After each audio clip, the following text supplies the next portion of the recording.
Of course. None of which, the only part of which was remotely related to the paranormal. Yeah, exactly.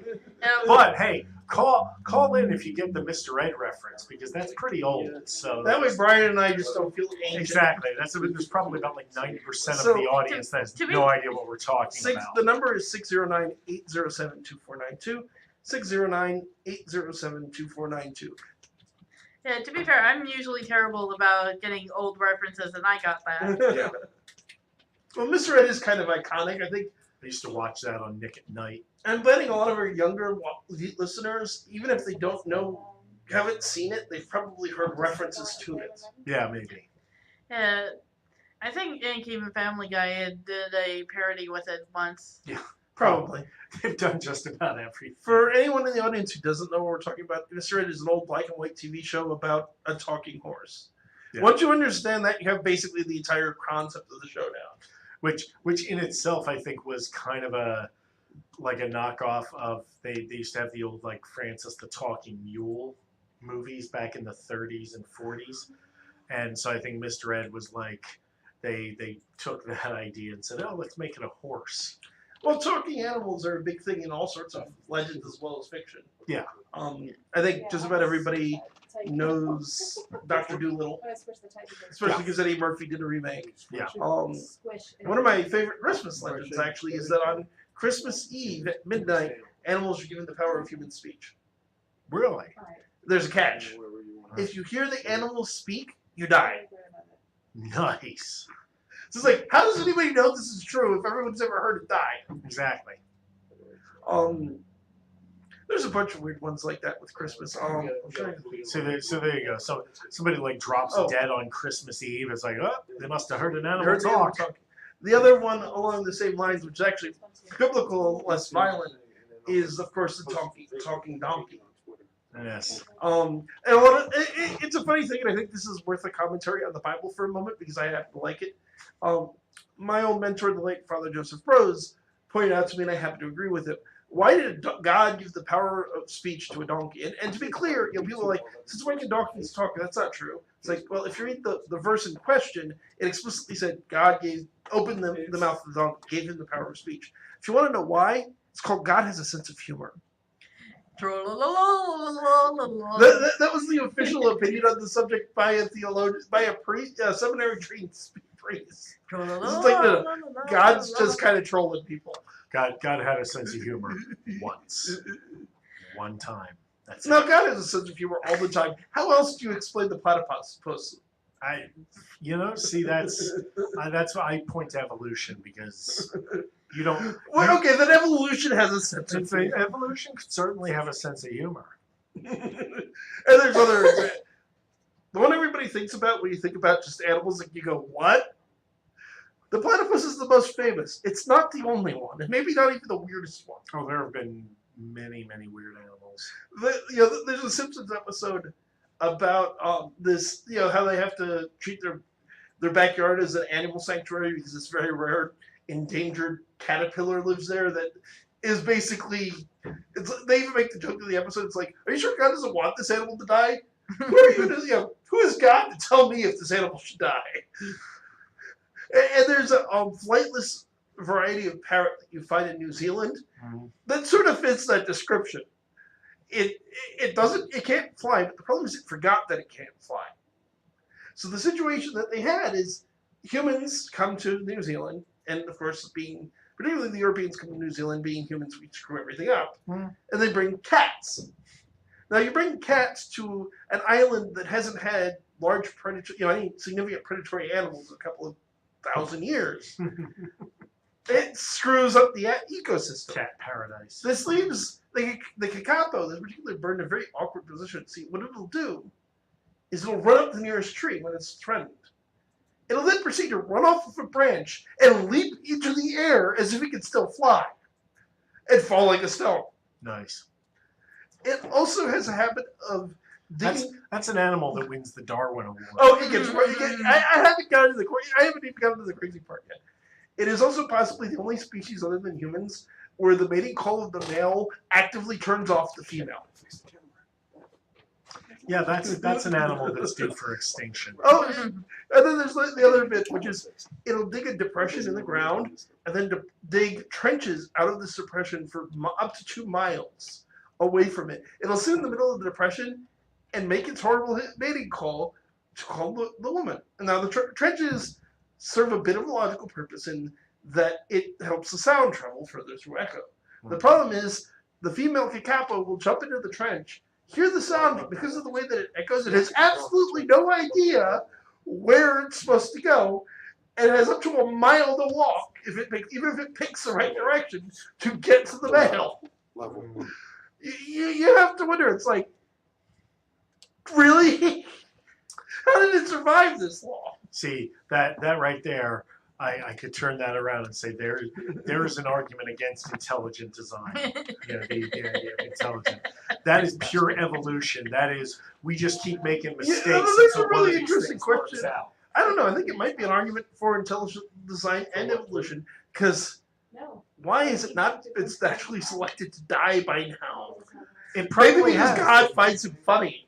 No, you forget natural selection and evolution takes millions of years, and it doesn't usually happen. Extinction often doesn't take millions of years, though. Not if humans are involved. But, And humans are heavily involved. but naturally occurring evolution and extinction usually takes a long time.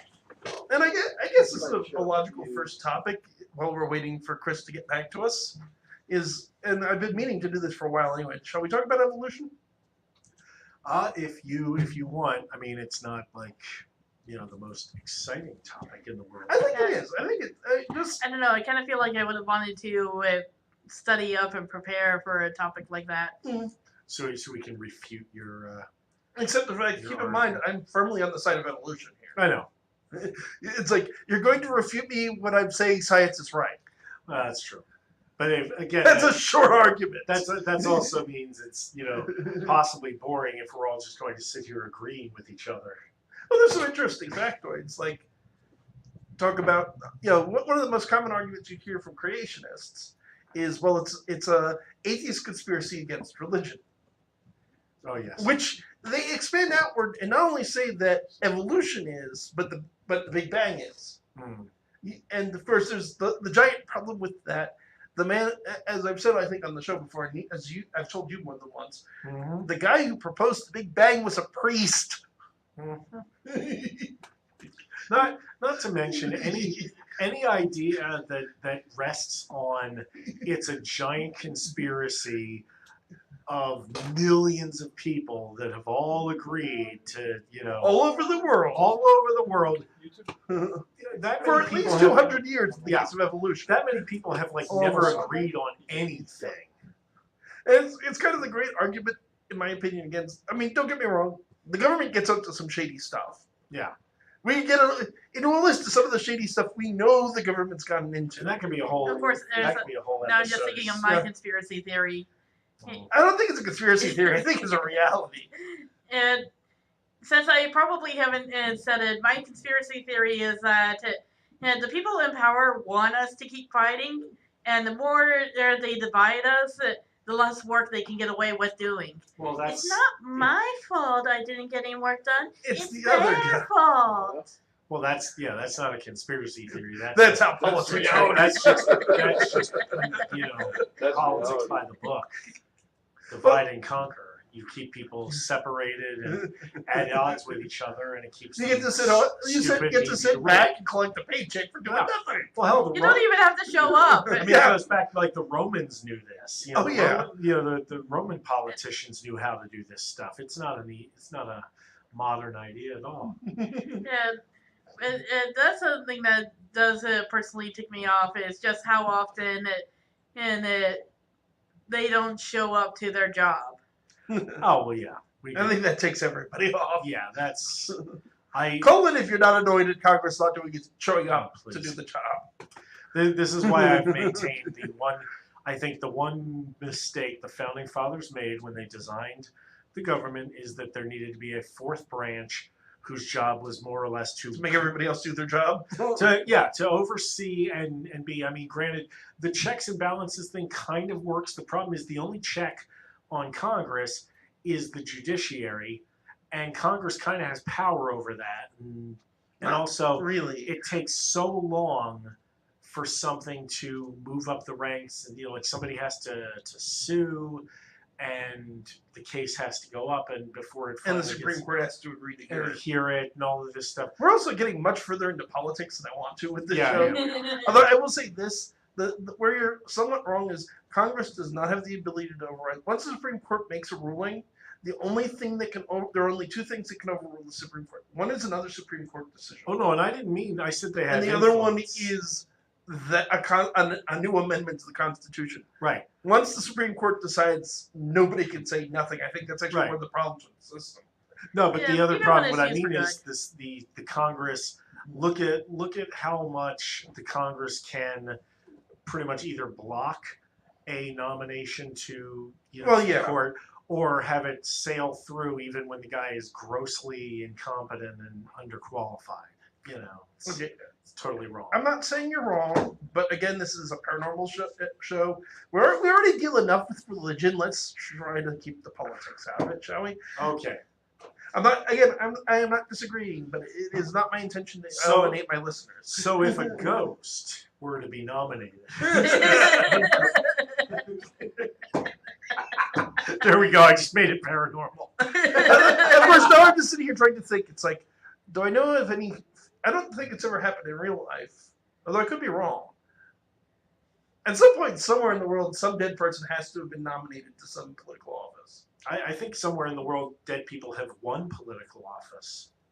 Certainly, dead people have voted for political office. Oh, absolutely. Oh, yeah. all the time. Yeah, the Oh, dead yeah. turnout.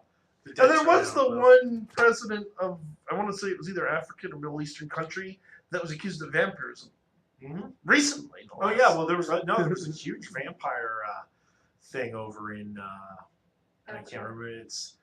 Was it Africa or Yeah. South America? No, Africa. it was in Africa. Africa. But there's one president in particular, and I'm pretty sure it's an African nation. He got in some serious issues because people were convinced he was a vampire. I think there were even death threats. We've had, in many countries, you've mentioned like voodoo priests and whatnot. Oh, and what were they called? Bakumba, Bokor. have actually been You- like, running countries and stuff. So talk about that a little bit. Good point. So the history of voodoo is really interesting and certainly a topic unto itself, and we have time, so we can delve into it a little bit. So what you have is voodoo is one of the it's possibly the oldest religion still practiced. Yeah, makes sense. It starts out with tribal religions in Africa. And still they practice forms of the original in Africa today. Ancestor worship, And stuff like so that. it's a combination of ancestor worship and worship of nature spirits. Which is makes sense. It's That's the what oldest- voodoo is in the U.S. as well. Well, and it's the oldest type of religion that people are likely to develop. And it's probably true of, if you look at the way that voodoo as it exists today formed, I think you get an idea of how some of the other religions, particularly how polytheistic religions get to be what we think of them today. And probably monotheistic religions soon to be completely honest. Because what you're running into is you have tribal gods. Often these gods are great chieftains, great heroes. If you want to look at Greek mythology, I think an argument can be made that there was probably at one time a guy by the name of Heracles. Yeah. Who eventually legends built up around him and he turned into this demigod. Yeah, he did a couple of really cool things. Killed a lion. And eventually things got exaggerated and more stories got attributed to him. And, that's how legends form. And we know this happens in voodoo, and important tribal leaders, great warriors, heroes, and things like that become deified over time. Now, you have these various different religions. What we think of as voodoo is mostly is from the Congo area of Africa. Mm-hmm. The reality, you'll hear most historians say that, and there's truth to it. The reality is it's not quite that cut and dry, because the slaves are brought into the New World, into Haiti, into the Caribbean, and eventually into the United States. And the slavers didn't take a whole lot of time to go, okay, you're from tribe A, so you're going to stay together. You're from tribe B, Oh, no, we'll put everything you with got tribe A. mixed up. They threw everybody together, and all the religions started interacting with each other, and they started adopting each other's gods, which was why, when we talk about voodoo, you usually mean more Caribbean, or I mean Congo. When you talk about Santeria, which is it's a very similar religion. You're talking more of West Africa, but they share a lot of deities. And then it's brought to the United States. And the thing that they run into is, well, it freaks out the slave owners. So what are we going to do about that? Well, they brought it particularly into Louisiana, where most of the United States at the time is very Protestant. Louisiana, being French, is very Catholic. They started adopting Catholic practices, which is why modern voodoo is a mix of African religion and Catholicism. Yeah, and they associated various saints with yes, their correct. gods and kind of mixed them. In fact, the religion of Santeria, the name Santeria means the worship of the saints. But what you run into that Brian's alluding to, that got us down this worldly gig of fun, is that a lot of important political leaders in the Caribbean, case in point, Papa Doc du Bollier, probably and his son Baby Doc du Bollier, two infamous Haitian dictators, both were known practitioners of voodoo. They didn't make a secret of it. Not only that, the Tonton Macoute, which was their secret police, also full of practitioners of voodoo, full of zombies. Another one, and this is a little less proven, but there's a good case for it. If you go back, not once he took power, but when you go back to when Fidel Castro was a rebel leader, he frequently was known to wear a red sash, which was a traditional symbol of a god in Santeria. And he also, from time to time, would claim to be the son of one of their deities. Doesn't surprise me at all, because, again, it's a great way, to go back. Again, the Romans and stuff, they traced their noble lineages back to particular gods and stuff. And the pharaohs as well. Yeah, the pharaohs. It's a time-honored tradition. If you make the people believe that as their leader, you are more than human. You can't be killed. You have magic power. That makes you so much more than just a politician that people can get rid of. It instills fear. How many warlords and gang leaders and stuff and like mafia, not mafia, but like cartel people also do that kind of thing. There was that one. There's a real big case. Yeah, you told me about. Tell me. There's a gentleman by the name of Adolfo de Jesus Constanzo. He was a major player in the Mexican drug cartel until ultimately he killed himself, and we'll get to that in a second. But Constanzo was an evil SOB. This guy ran a drug cartel out of Matamoros, Mexico, that was particularly known for kidnapping people, performing human sacrifices. He had an iron cult. He was not a member of Santeria or Voodoo. He was a member of another religion called, another related African tribal religion that got brought over called Pola Miumba. Pola Miumba is different than Voodoo and Santeria in that, well, it's not evil per se. It is very focused on power and the accumulation of power. So they often have a somewhat negative reputation. I think, and I also think Constanzo was a good part of that. But he would have these cauldrons and these palos, which are wooden sticks. That's what it means. That's where the origin of the religion comes from. Now, in palo, you have the cauldron. You put a sacrifice. You put blood and the parts of an animal sacrifice into the cauldron. Now, in normal palo and in normal Voodoo and Santeria, you use animals. Constanzo used people. And you can go ahead, if you don't believe me, go ahead and Google this guy. And you can find the documentation. No. They found human hearts and brains and things like this in this guy's. And they found a number of bodies buried at his ranch. And to give you an idea, eventually, he had been doing it for years. For various reasons, the Mexican police hadn't been after him that hard until finally he kidnapped a couple of Americans. And the American government said, okay, you're going to deal with this now because it's a bunch of rich American boys. You're coming down for spring break. And the federales were able to track him down to Mexico City. And when they were just before they were able to raid the apartment that he was running his cartel out of at the time, he ordered one of his lieutenants to shoot both him and his gay lover.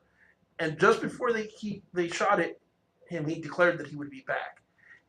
His followers would then confess, when arrested, as obviously happens, all said, "Yeah, you've barely scratched the surface." It was and the reality is, from what we know, that cartel is still active in the area today.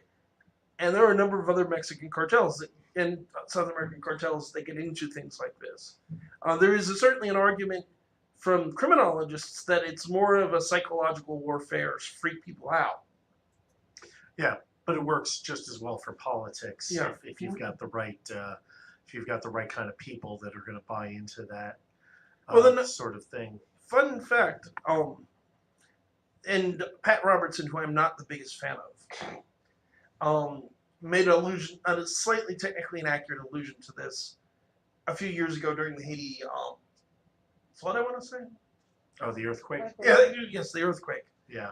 That so he said that Haiti made a deal with the devil.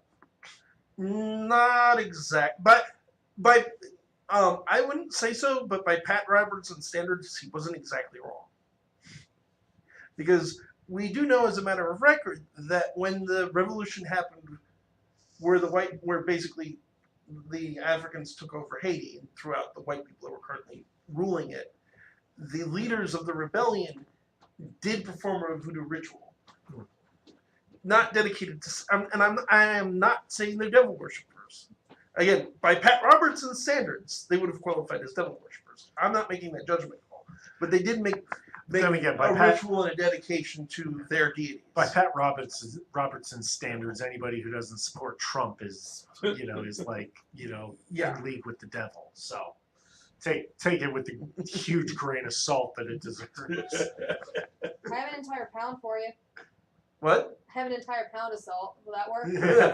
Yeah. I'm not sure that's enough. Yeah. Well, so there's Robertson is far more metallic than I don't want to get into. Okay, yeah, no. It's that would just be an angry rant. Yeah. Needless to say, I'm not a big fan. No, neither. Neither do I think anyone else in the studio at the moment is, to be completely honest. No. But okay, so that opens. Yeah. You sometimes like to talk about since we've got a slightly political thing, Well, we can keep it going. Actually, I had a really good idea. Secret societies and occult things that intersect with politics. Okay, yeah. So How the paranormal or the belief in the paranormal can affect political. that's a good topic. There you go. So let's get something out of the way. And talk Score one for Brian. Let's talk about the elephant in the room that everybody's probably thinking of the moment you say secret society and politics, which is the Illuminati. Otherwise known as the Order, the Hegemony. Learn more about it at www.brianmckinleyauthor.com. So, the Illuminati was a real thing. Yes. It is a matter of historical record. Let me see if I can pull it up on my phone. Yeah, wasn't it like an Enlightenment society? It came free about in the thinkers and Enlightenment. That's the funny thing. That's how they build themselves. It's not entirely true. No, I figured. But it was a Bavarian society that started in the 1600s by a man who was not himself a member, but he was a student of a Jesuit church, a Jesuit college. For those anyone who doesn't know, the Jesuits are a very scholarly sect within the Roman Catholic Church of priests. To this day, they're very well known for their. It was founded May 1st, 1776, apparently. Huh? By what's the gentleman's name? Adam Weishaupt. 1776. I'm sure that played into a few conspiracy Oh, theories. it does. It absolutely does. It's founded May 1st, 1776. Its official goals were to oppose superstition, obstructionism, and religious influence over public life and the abuses of state power, which gets into why they get tied to the American Revolution. Boy, So that got turned around. here's the real deal. So Weishaupt was a student of the Jesuits. In the same time period that this happens, the Jesuit order was kicked out of the church. Yes. It's back in the church now, but for a while it was kicked out of the church. He started as an anti-Catholic organization. It was a real thing. They did actually try to, there's some evidence they actually did try to take over the world. It didn't work very well. Certainly, there's an argument that can be made they may have had influence over the French Revolution, but the whole organization was disbanded in like less than 100 years later. Yeah. So yes, there was an Illuminati. It was really a thing. It hasn't existed for almost 300 years. Hey, Kev. Yeah. Wasn't that considered the Bavarian Illuminati? Yes, that was the Bavarian Illuminati. And there was also a couple in Sicily, I think, that were There were a bunch of- Italian factions. And see, But that's all what, started by him, yes. yeah, but I mean, it was his idea originally. yeah, what's his name? Weishaupt or Yes, something? Weishaupt. Yeah, but at the same time, there was so many other factions all over the world at that time. So, I wouldn't go that far. well, no, that's what they say. I don't Yeah. know. I mean, in terms of- okay. But, There's Different verifiable, countries. there's verifiable history, and yeah, there was a few other ones. Yeah. But as far as we know, as far as evidence suggests, it hasn't existed for about 200 years. Okay. That is true. And a lot of people don't realize that even though a good amount of it is fiction, like the plot line and some Yeah. of the connections that were made in, say, Dan Brown's books, we all know which ones they are. Which are horribly researched nonsense, and I'm being polite. But I actually did check out some of them, and because at the time when it was originally founded, a lot of it was not specifically priests, but on the contraband books and whatnot. Like the whole bit about any of it being in English was complete crap. Well, But it was scientists or people with science-like minds that were trying to hide their stuff as best as possible. that's the story. The thing is, for one, everything Dan Brown said is wrong, basically. And I'm being generous. But there were lots of his- societies of All enlightened like, thinking. pretty much, if you ask any historian, they all hate Dan Brown's books because everybody takes them seriously. Brown's particular obsession was less the Illuminati and more of, particularly in his most infamous and certainly very badly researched book, the Da Vinci Code, the one that made him famous. Oh, yeah, the more His about obsession it. was a group called the Priori du Sion, which is a French group that French secret society that people tell the same stories about that they tell about the Illuminati. Super secret, secretly rules the world. The one, of course, that Dan Brown was popularized, he did not come up with this by any means, was that there was a bloodline of descendants from Jesus Christ, and that the Priori du Sion basically existed to protect the bloodline.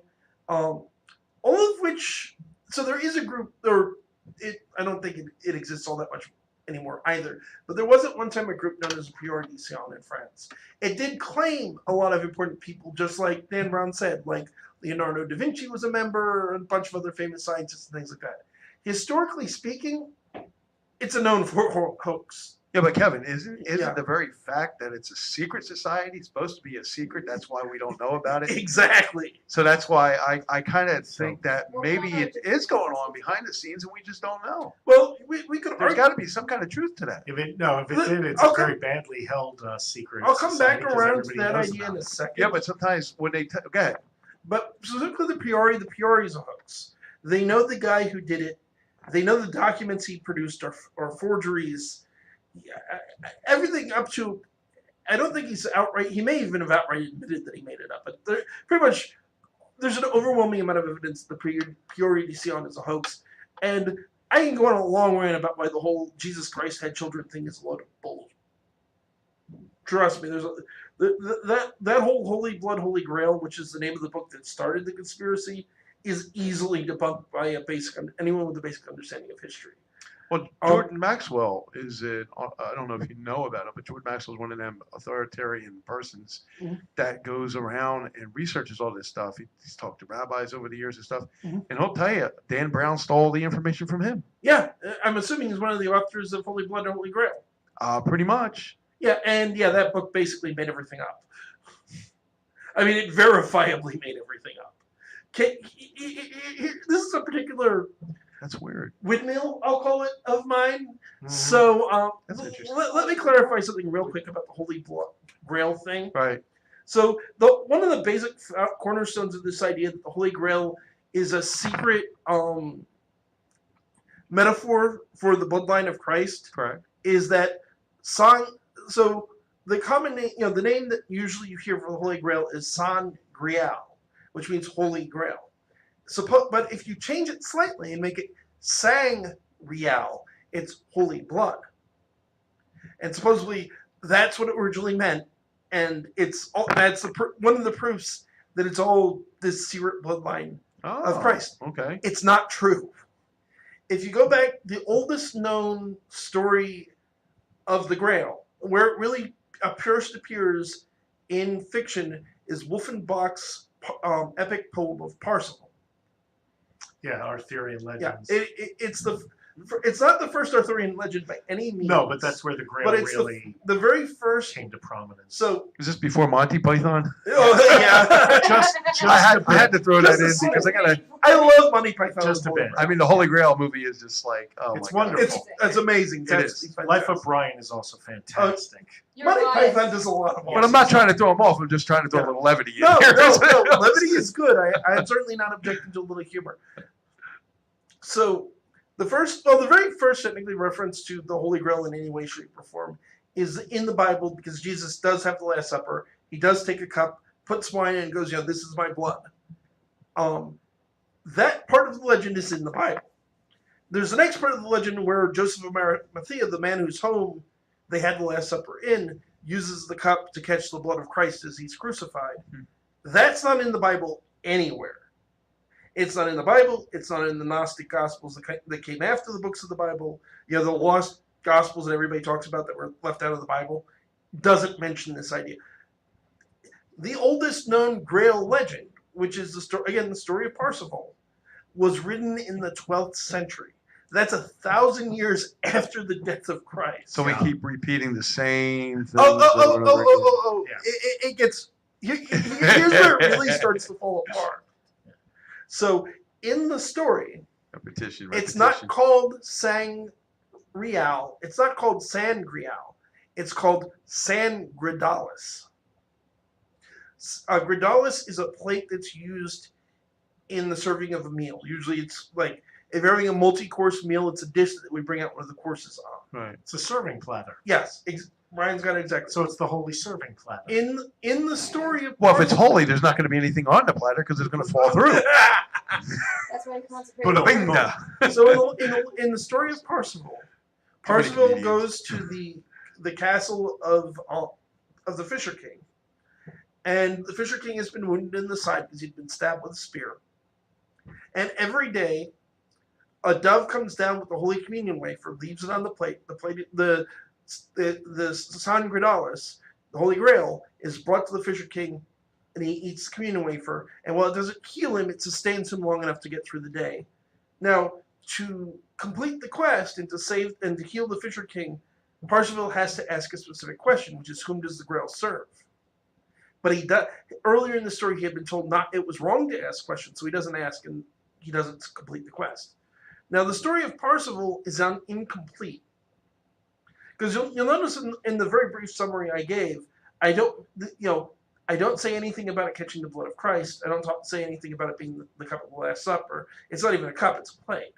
So in the oldest story of the Grail as we know it, it's a plate that held the communion wafer. There's no mention of it having been owned by or used by Christ in any way, shape, or form. But because the story of Parsifal is unfinished, later Arthurian authors, like, of course, Thomas Mallory, the most famous, is an interesting character in his own right.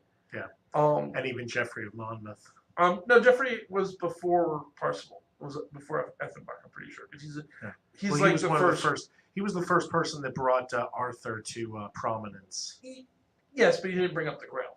I'm Okay, specifically talking about continuing the Grail line. Oh, sorry. But other writers. I know I have a friend who's writing a historical Arthur novel, so I'm learning all this stuff about the evolution of the Arthurian legend, and it's very different than what most people think. Oh, well. Yeah, you're absolutely right. And Yeah.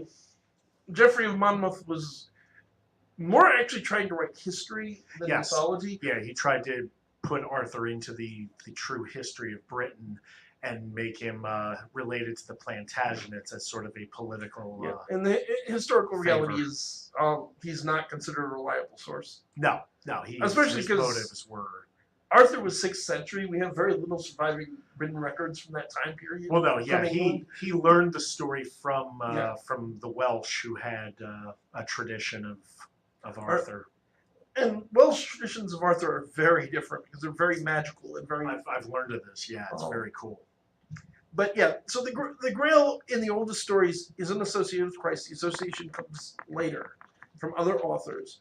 And the thing is, if you look at Parsifal and you look at the other early Grail stories, it's very clear it's a literary device. It is not It's not supposed to be a real thing. So you'd have to assume that the bloodline existed. You have to assume that Jesus had a wife, which the first record, and they only discovered this recently. I don't know how accurate it's proven to be, but the first time Jesus being married is ever mentioned is a recently discovered text from the 4th century. It doesn't mention even implied anywhere in Scripture. It isn't implied anywhere. So there's a whole series of other Gospels: Gospel of Philip, Gospel of Thomas, Gospel of Mary, Gospel of Judas, that people make a huge deal about, and certainly Dan Brown did. And supposedly, and a lot of people who were trying to put forward this idea that Jesus married Mary of Magdalene and had children with her, well, are drawing heavily from the Gnostic Gospels. And the problem is, the Gnostic Gospels don't say it either. So where are they drawing that information from? If they're not getting it from the books, like There was an early cult that had the idea, oh, but by early I mean probably around the 8th, 9th century in France. And it's my educated guess would probably be that it was a combination of paganism and Christianity, which was very common at the time. But there's no contemporary record of Jesus being married. Beth disagrees with you, but she won't say why. We've had this argument already. But I'd like to hear it because Yeah, Me and him were hashing out other.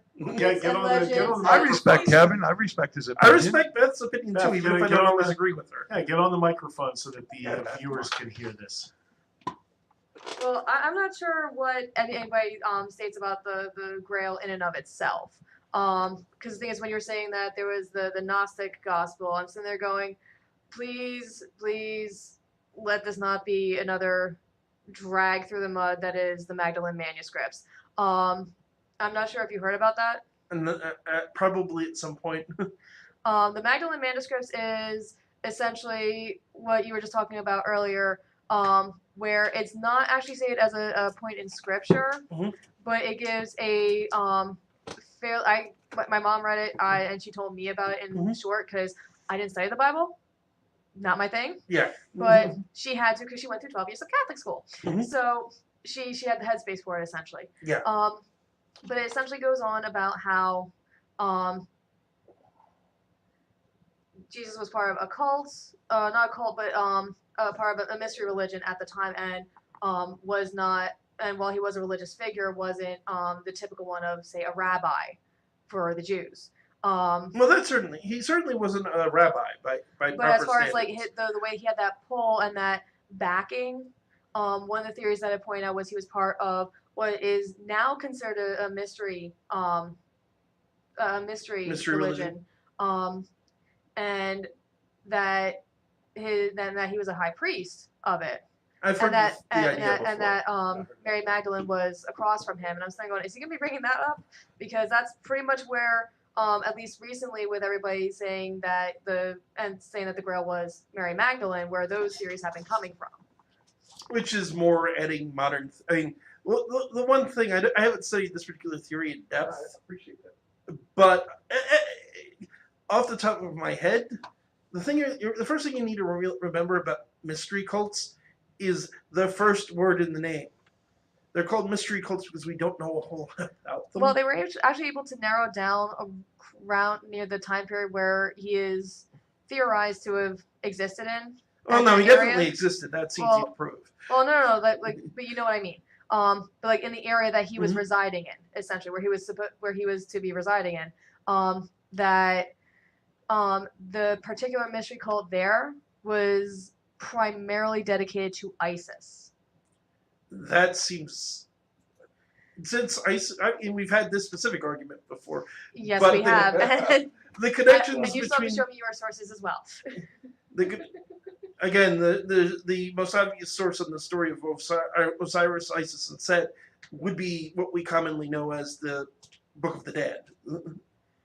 Well, this is different. I think she's talking about because the Romans Well, this were time, big fans of mystery there- cults, and they did there's this have idea. I think what she's. I'm sorry. Let me, Additionally, when it comes to the Book of the Dead, considering the various rewrites and re-editations that have gone through, because there are versions that we still have yet to uncover, honestly, that have far more. but if we haven't Which uncovered is them, how do we know what's in there?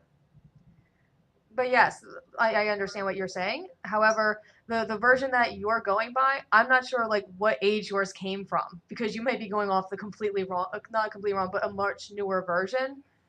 But the case could also be true of your. I mean, we don't. If we go by an older one, possibly, Mo- but one that was every- more around that time, again- because those religions were still celebrated. Mainstream Egyptology sources are ones that make the argument that you've made. Which so there, for our listeners who are wondering what we're talking about, and where the hell this went from. let me cliff notes the I am not situation. apologizing. No, nor do I think you should. I think this is a worthwhile discussion. Well, that was to the viewers. So there is a theory particularly put forward by a woman by the name of D.M. Murdoch, also more popularly known by her pen name, I'll call it Akira S. And it's grown past her significantly. Basically, Bill Maher copy-pasted her bad research into the movie Religulous.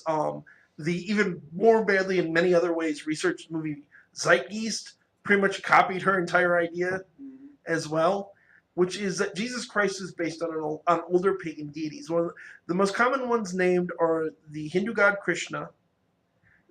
Ironically, there's a whole other thing there I'll get back to in a minute. The Greek god Dionysus. Well, that one we know. Yeah, No, that I think whoever said Dionysus was high, because Yeah, that's nobody- The not. nobody same takes sources that that one. commonly make the connection to Osiris and Horus. Regionally speaking, it would make Yeah, the it's most sense. completely ridiculous if you know the legends of Dionysus.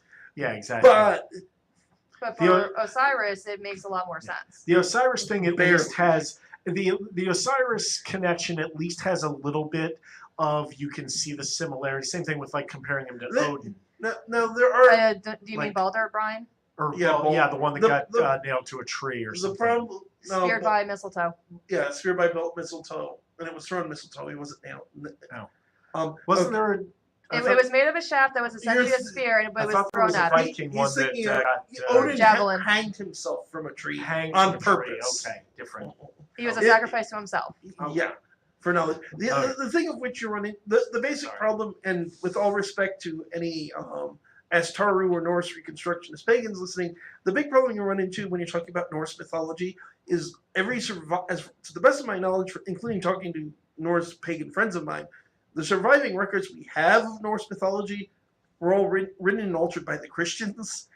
So how much of it is originally accurate, we don't know. Yeah. So It's like how most Yeah. of the stuff we know about the Druids came from Caesar's commentaries. and So other if you things. want to Jesus. about Osiris and Horus. Ryan, you're killing me because you keep opening the doors to other places. Sorry. Well, That's what I'm here for. Welcome to our rabbit hole. Well, I'm keeping this on point because No, go ahead. there's a point I'm getting at. But We're all over the place. with Osiris, the older legend, having done a whole bunch of research because I've heard this a million times, but the older legends of Osiris.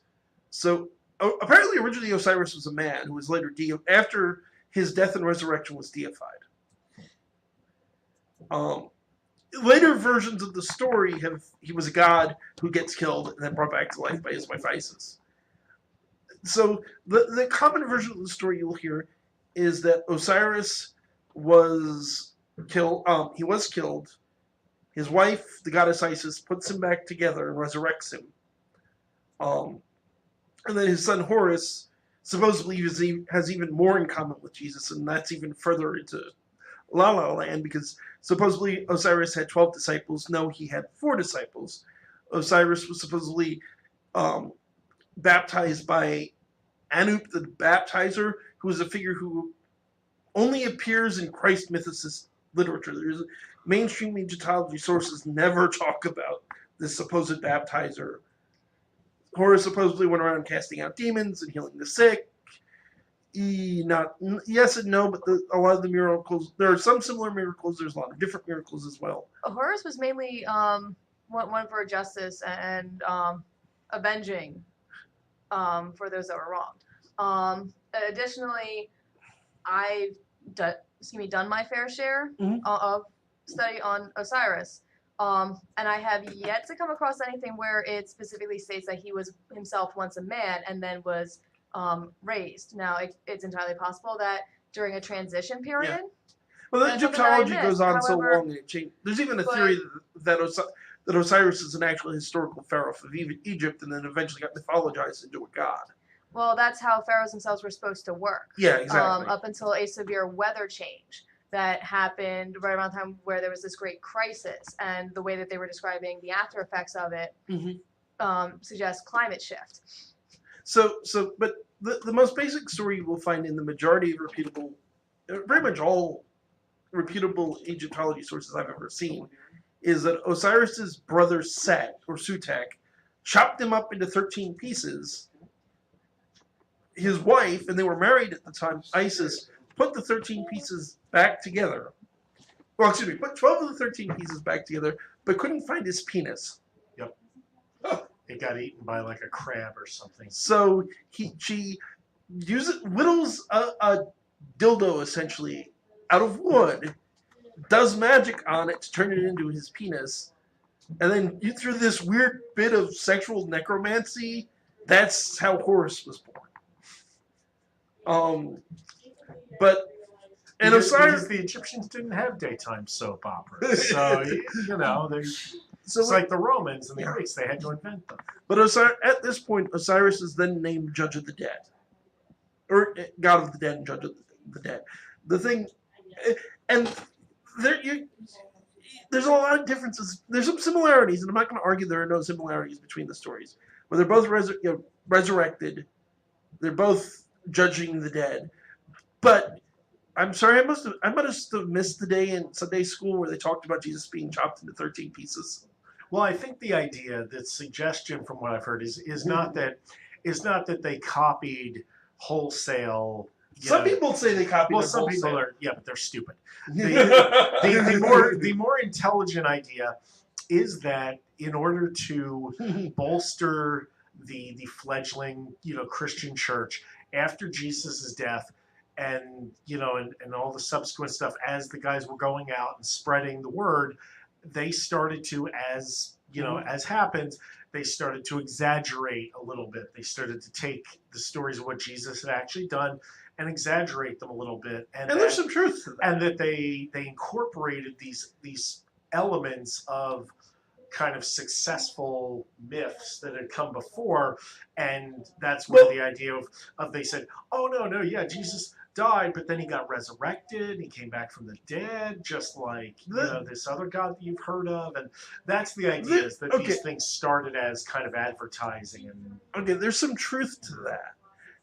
I would personally not argue there's a lot of truth to that based on the Bible itself, because but the Bible is kind of biased.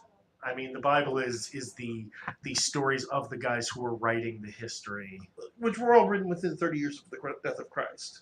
Sure, but a lot can. I'm saying if their intention was to exaggerate and make Jesus look better. But also, this is the most verifiable records we have of his life from his own lifetime.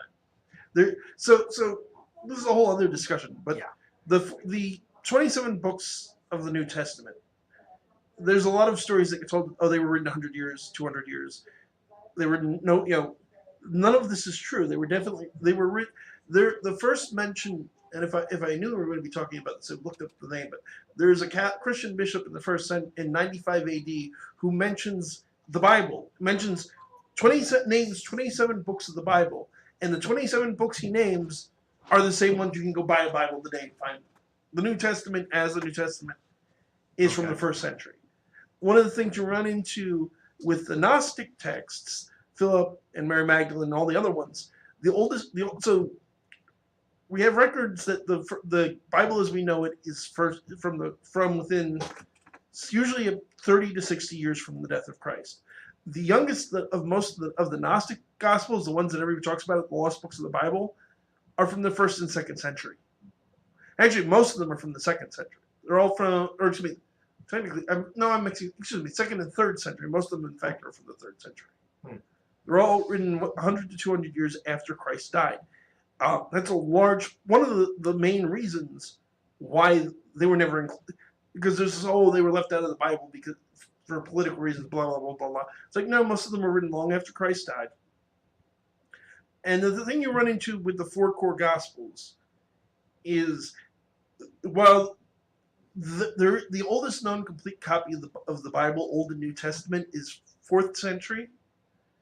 The 27 books, the Old Testament is obviously much older than the 4th century AD. That's, I think most estimates put it around at least 1,000 years before. Yeah, right? that's the before current era. That's the Hebrew. The Hebrew scriptures are much older. So we're talking. So this is specifically talking about the New Testament. Talmud or Torah. Torah. Although the Old Testament or the Tanakh is much larger than the Torah, because the Torah is only the first 5 books. Okay. But what you run into with the New Testament specifically is it's frequently the books that we accept are frequently quoted from by important figures in the 1st and 2nd century of the history of the church, to the point that it's been reasonably speculated you could reproduce the gospel from quotations. I mean, without an original script. That's pretty solid. Now, where I'm saying there's definitely some truth. Well, I personally, and this could be debated, and I'm a Christian, so ultimately we're running into speculation and belief here. Yeah. Well, you could argue about the Gospels themselves. I personally think that they're probably mostly historically accurate. I could certainly make a historical case that a man by the name of Yeshua, which is the Hebrew name for Jesus, was born in the area of Bethlehem. Was an apocalyptic preacher. He did preach about the kingdom of God. He did preach about the coming of the end. So the Sermon on the Mount, as we know it, or probably something very similar, probably did happen. And the reality is, it probably happened. It may not be exactly the wording we remember, part of which may very simply be, if you ask 4 different people to write down the same speech, you'll get probably at least 4 different versions of the speech. Oh, yeah. Yeah. Which is why if you look at the Gospels, there's a lot, particularly when people talk about contradictions of the Gospels, a lot of it is, blessed are the meek, as opposed to the meek are blessed. It's wording. Yeah. There are other things there, and I'm not going to say that. Again, I don't think a we're lot of them arguing over the semantics semantics there, because. But what you do run into is there's a lot of, outside of the Bible, there's a lot of legends about Jesus Christ, and some of which are very old. The Stations of the Cross, the wiping the face, all of the stories that the Catholic Church has told for centuries that aren't in the Scripture, that aren't in any contemporary source to Christ, that in my opinion, as much as I'm not one to rag on Catholicism, but the reality is a lot of the stories that we've been told about Christ that supposedly happened in his life probably were somebody else that got added in. You can, there are exceptions, but most historians will grant. So what most historians will agree on, there's a guy by the name of Yeshua. He was an itinerant preacher, preached about the kingdom of God, did something similar to the Sermon on the Mount, and was ultimately crucified by the Romans. Nothing I have just said is paranormal. It's supernatural. Right. No, I would accept that as an agnostic. Yeah. My thinking on it is, there was definitely a guy that did these things that all this was based on. It's just when you look at guys like, Peter, or Saul or whatever. I mean, like Saul who became Paul. Paul, who who didn't know Christ, never met Christ in his own. Right. And from what I understand, did not have the most savory reputation No, as a guy. He was. in fairness, the Bible itself says he's. I mean, the man went around killing early Christians. Yeah. That's a large part of his story is that he had a horrible reputation. Yeah, and there's others, and all of these guys that went off and proselytized, and built up the church. You can't say that they didn't have an agenda, and it would serve the more interesting and more magnificent the story that they're telling, the more they're going to attract people Here's to one of the their reasons I would church. disagree with that on a lot of the stuff that's in the Bible and even some of the legends around Christ. Although I think it happened to a degree, the thing you run into is as bizarre as if somebody told the story of Christ today, that there's a dude out wandering in the desert doing all these miracles, they'd get there, somebody would commit them to a psych ward. In the first century, current era, although I personally still prefer AD, there were a lot of people that were wandering around claiming to be the Jewish Messiah, who claimed that they or their followers. It was the in thing to do. Claimed that they healed the sick, cast out demons. Very similar claims were made of these other people that we have other historical records to support the existence of, including the fact the Bible even talks about a man by the name of Bar Jesus, who his followers claimed he did almost all of the miracles that Jesus did. Yeah, I'm just the way I think of it. The claims of the miracles are not remarkable for the time, without saying they happened. Oh yeah, no, and I'm not saying that. I'm saying that that's why I can't credit that part and necessarily believe it just on faith, because you look at even much closer to our time, a guy like George Washington, Abraham Lincoln. All the legends that come up about look that. at all the legends that have sprung up around them, and these are people that lived relatively close, where there's a lot that we can verify about their life, but you still get 50% of what most people think when they think of George Washington is utter bull. It's crap that was made up either during his lifetime or afterwards to make him sound better. That's absolutely true. And let's be clear. I'm not trying to make a historical case to prove that Jesus was the Messiah or the Son of God. No, that's either you believe it or you don't. I will say right now, I believe that Jesus was the Messiah. You will never hear me here or anywhere else claim I can objectively prove that. It is a question. For me, it is a matter of faith. I believe it. If you don't believe that, that's okay. I'm not here to try to say I'm not saying you're going to hell because you don't agree with me. What I am making an argument for, because this I can back up with history, is that there was a guy by the name of Jesus Christ who at least some of these stories are associated with in his own lifetime. Which, again, there is a very modern, very recent, mostly 19th to 20th century movement called the Christ mythicist, which says that the man never existed at all. It was all made up and and the history doesn't support that claim. Yeah, and I would doubt that anyway, because I'm of the belief that most things, even most legends, have to have some kind of kernel of truth to start it. It's very hard to just spin something out of whole cloth and get so many people behind it. I mean, I'm sure you could. I mean, Joseph Goebbels, did it. Oh yeah. His famous thing: the bigger the lie, the more people will believe it. But it's tough. But even then, you have to wonder how many people actually believed it, how many people just paid to it, because the Nazis weren't really famous for being kind to their critics. Exactly. If you know that you're going to get your head bashed in for not saying that the Jews are bad. Oh, okay, no, the Jews are bad. Yeah. Well, there's the other thing. Especially when you want to talk about anti-Semitic propaganda. Oh boy, yeah. The Nazis weren't really they didn't have to try that hard, because the Jews throughout history have been hated by just about everybody. Well, they've been tied to satanic worship since the Middle Ages, or for that, about the Blood Bible. Oh yeah, which the Nazis resurrected. I mean, yeah.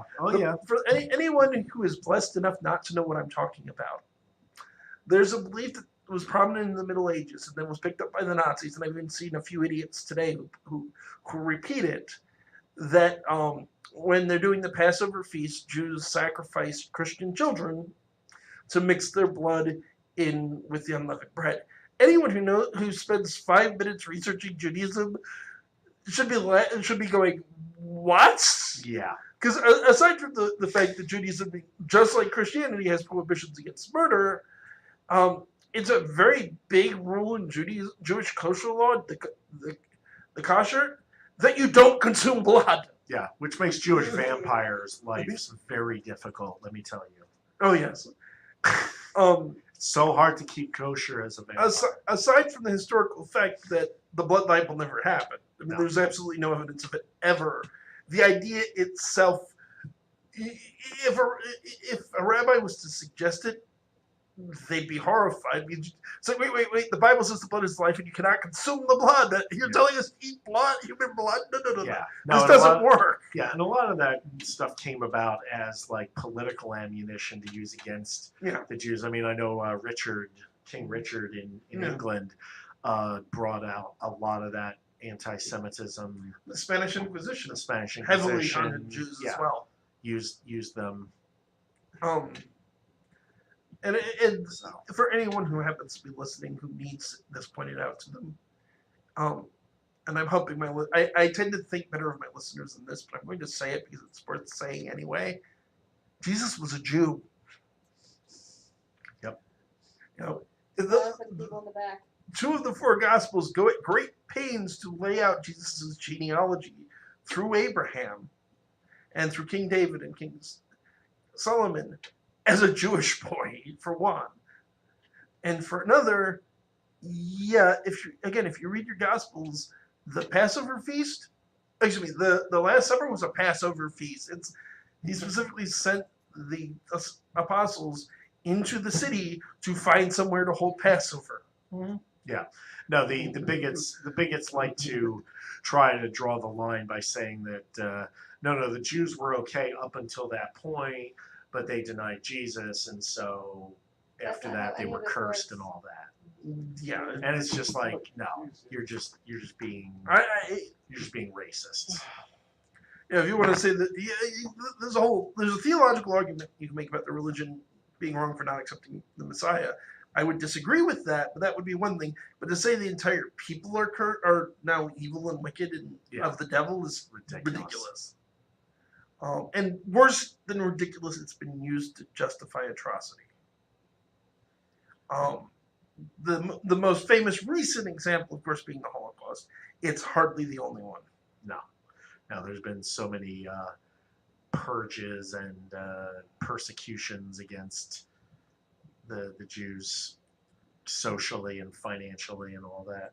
He may yet call in or something, but at this point, I think we're calling it on our guest because... Yeah, I would imagine after an hour. Nobody's called. Yeah. It's been an hour. He has not called. He has not responded to the email. Want to be a guest on a radio show? Call in. I'm assuming that wires got crossed somewhere. And that we'll just have him on in the future. And that's quite... Christopher, if you hear this, when I email you, I'll say this as well. No hard feelings. Stuff happens. It's all good, man. We'll be happy to have you on in the future. But since that seems to be the case, you guys are stuck with us. Oh no! So I'm going to give the number for call-ins again because we'd love to have somebody finally be our first official caller. Yeah, really. Come on, guys. We won't bite. We can't do all My the talking. one sister would call in, but she's usually helping kiddo with homework and stuff. I'm gonna leave, and I'm gonna call in with a fake voice, and I'm gonna pretend to be a caller. And we're just going to know it's you because you said you're going to do that. Exactly. Yeah. Won't work. I bet it will. Brian, don't call in. No, It will not work. So I'm joking. the number to call in for anyone who does want to call in, 609-807-2492, 609-807-2492. It is now 7:36. We got time to kill yet, and we got plenty of topics we can certainly cover. Actually, Beth, you have anything to add at the moment? Oh, she's got a lot. Oh, where to begin? Let's see. What have we covered in the last hour or so? Yeah, that's what we're handling. Complete randomness. Because well, let's see. We have discussed your faith and its predecessor, Judaism, at length. Yeah. We also covered some of mine, Mhm. to a degree. we were discussing the Book of the Dead and Yep. such. What haven't we really gone over? I mean, do we want to revisit anything? I don't know. I had one idea, All right. but I thought I'd open it up and see if Gene, if you have any questions, Beth, if you have any comments, questions. Otherwise, I do have an idea, unless somebody calls in or has something else to add at the moment. Throw it out there. Okay, so what I'm thinking that people might find interesting. So the very first show we did, I talked about who the heck I am and why the heck I'm doing this. Anybody interested to know how I got, okay, I call myself a demonologist. Anybody else, anyone out there curious to know why I call myself a demonologist? How I got here? I'm curious. What? How? I think it might be an interesting story. I'll to tell. bite. Go ahead. And it's what I have told before. My 1 year anniversary for the YouTube channel was this story. So as I've mentioned before, the thing that got me interested in all of this would be the original 1980s movie Ghostbusters. Some kids saw a movie and decided they wouldn't be cops or police or spacemen. I saw Ghostbusters and decided I want to be a Ghostbuster. So since Brian's just coming back, and I don't know if you've heard, I'm going to I figured at the moment, sort of as part of, and we can sort of do it now if you're up to it, doing an interview of each other. I was going to talk about how I got started. Did Scooby-Doo have anything to do with that? I went, not so much. And the although Mystery I was Machine? I was an absolutely enormous Scooby-Doo fan as a kid. Well, me too. Well, that's why I'm asking you. So that's why I know a lot of my I'll- friends are like, I'm going to be doing that. I'm like, okay. I'll tell you a funny story with Scooby-Doo. It wasn't a big influence, oddly enough. Which, the more I think about it, is really strange, given how obsessed I was with the show. Well, it's because all the monsters turned out to be like, Guys in masks. There's obsessed for fun, and then there's obsessed. There's a passion. Right. Well, when I was a kid, my best friend and I lived across the street from each other. We were both huge Scooby-Doo fans. So I remember to a point, my sister has told me, and my mother has told me, of stories of how the two of us would be out playing in the street, and 4 o'clock or whatever it was would roll around. And it's like, I have to go home. It's time to watch Scooby-Doo.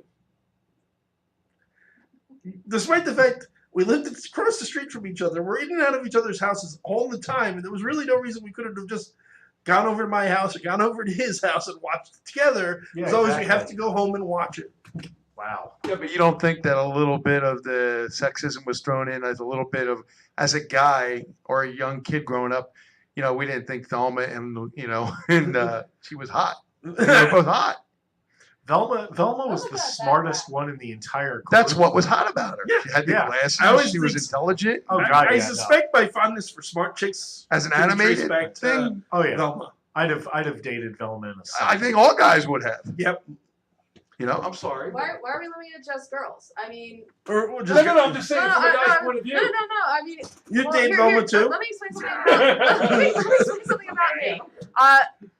My brain does this weird thing where sometimes there's me as I am, Mhm. and then as I jokingly call it, the gentleman that my father tried to raise me to be.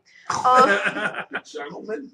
Yeah, when I hold doors open for people, That's people say sweet, thank you, and it's like I literally say my father raised me to be a gentleman because my father took me on things like when he went to work and things and like camping and stuff that he would normally take normally was considered guy stuff, and he only took the girls if you had multiple kids.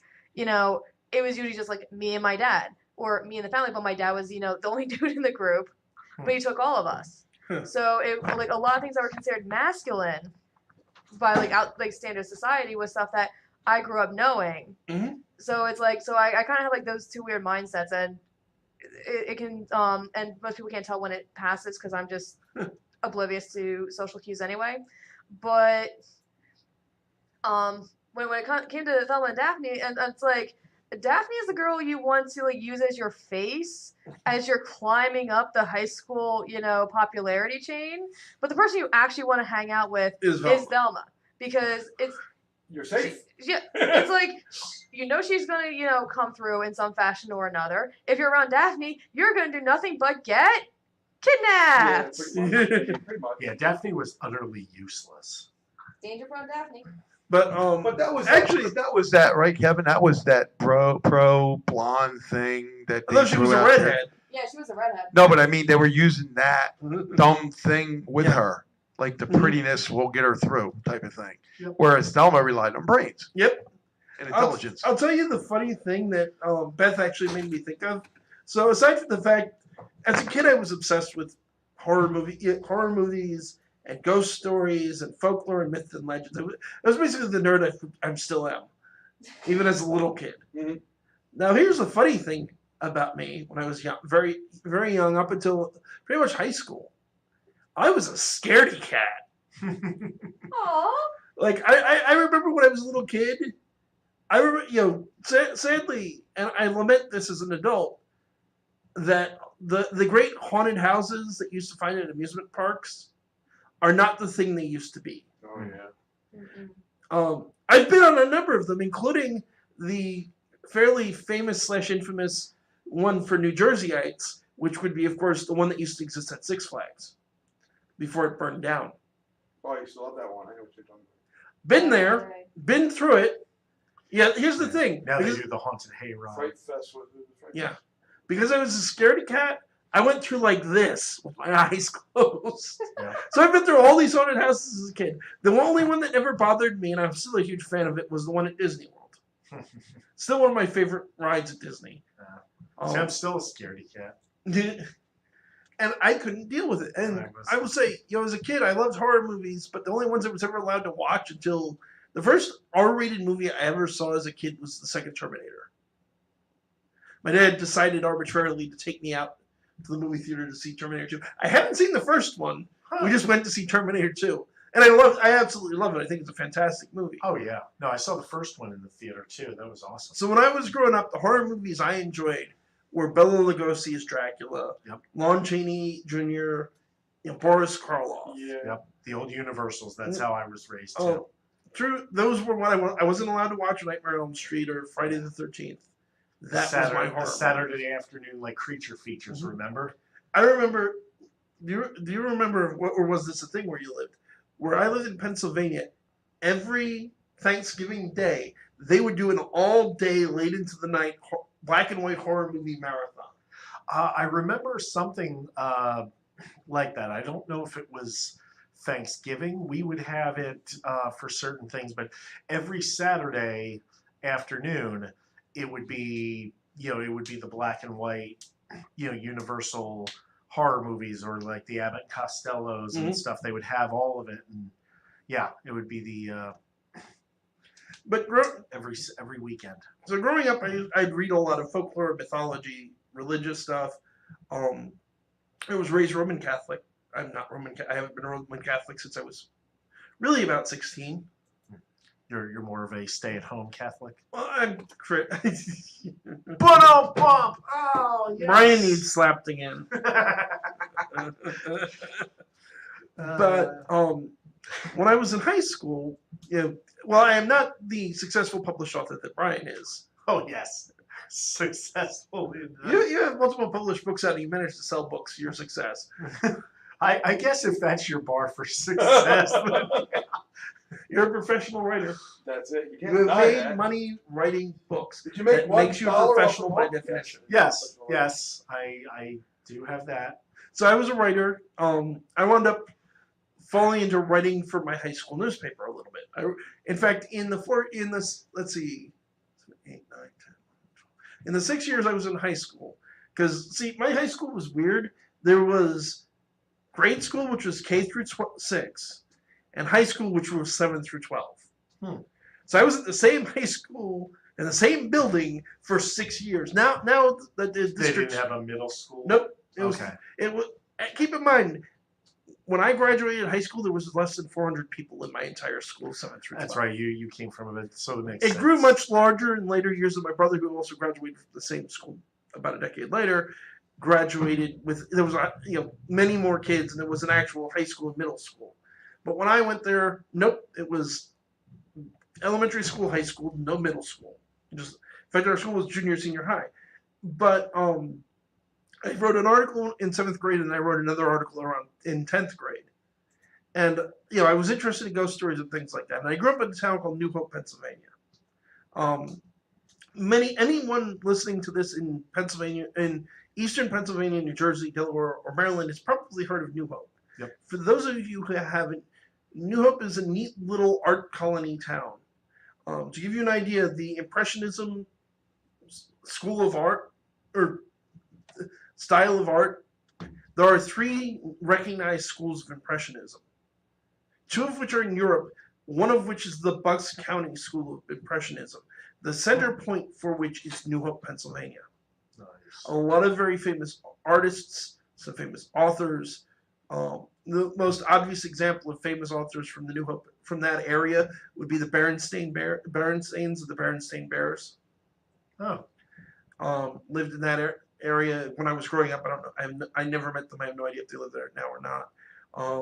James Michener lived in the area. All these other famous.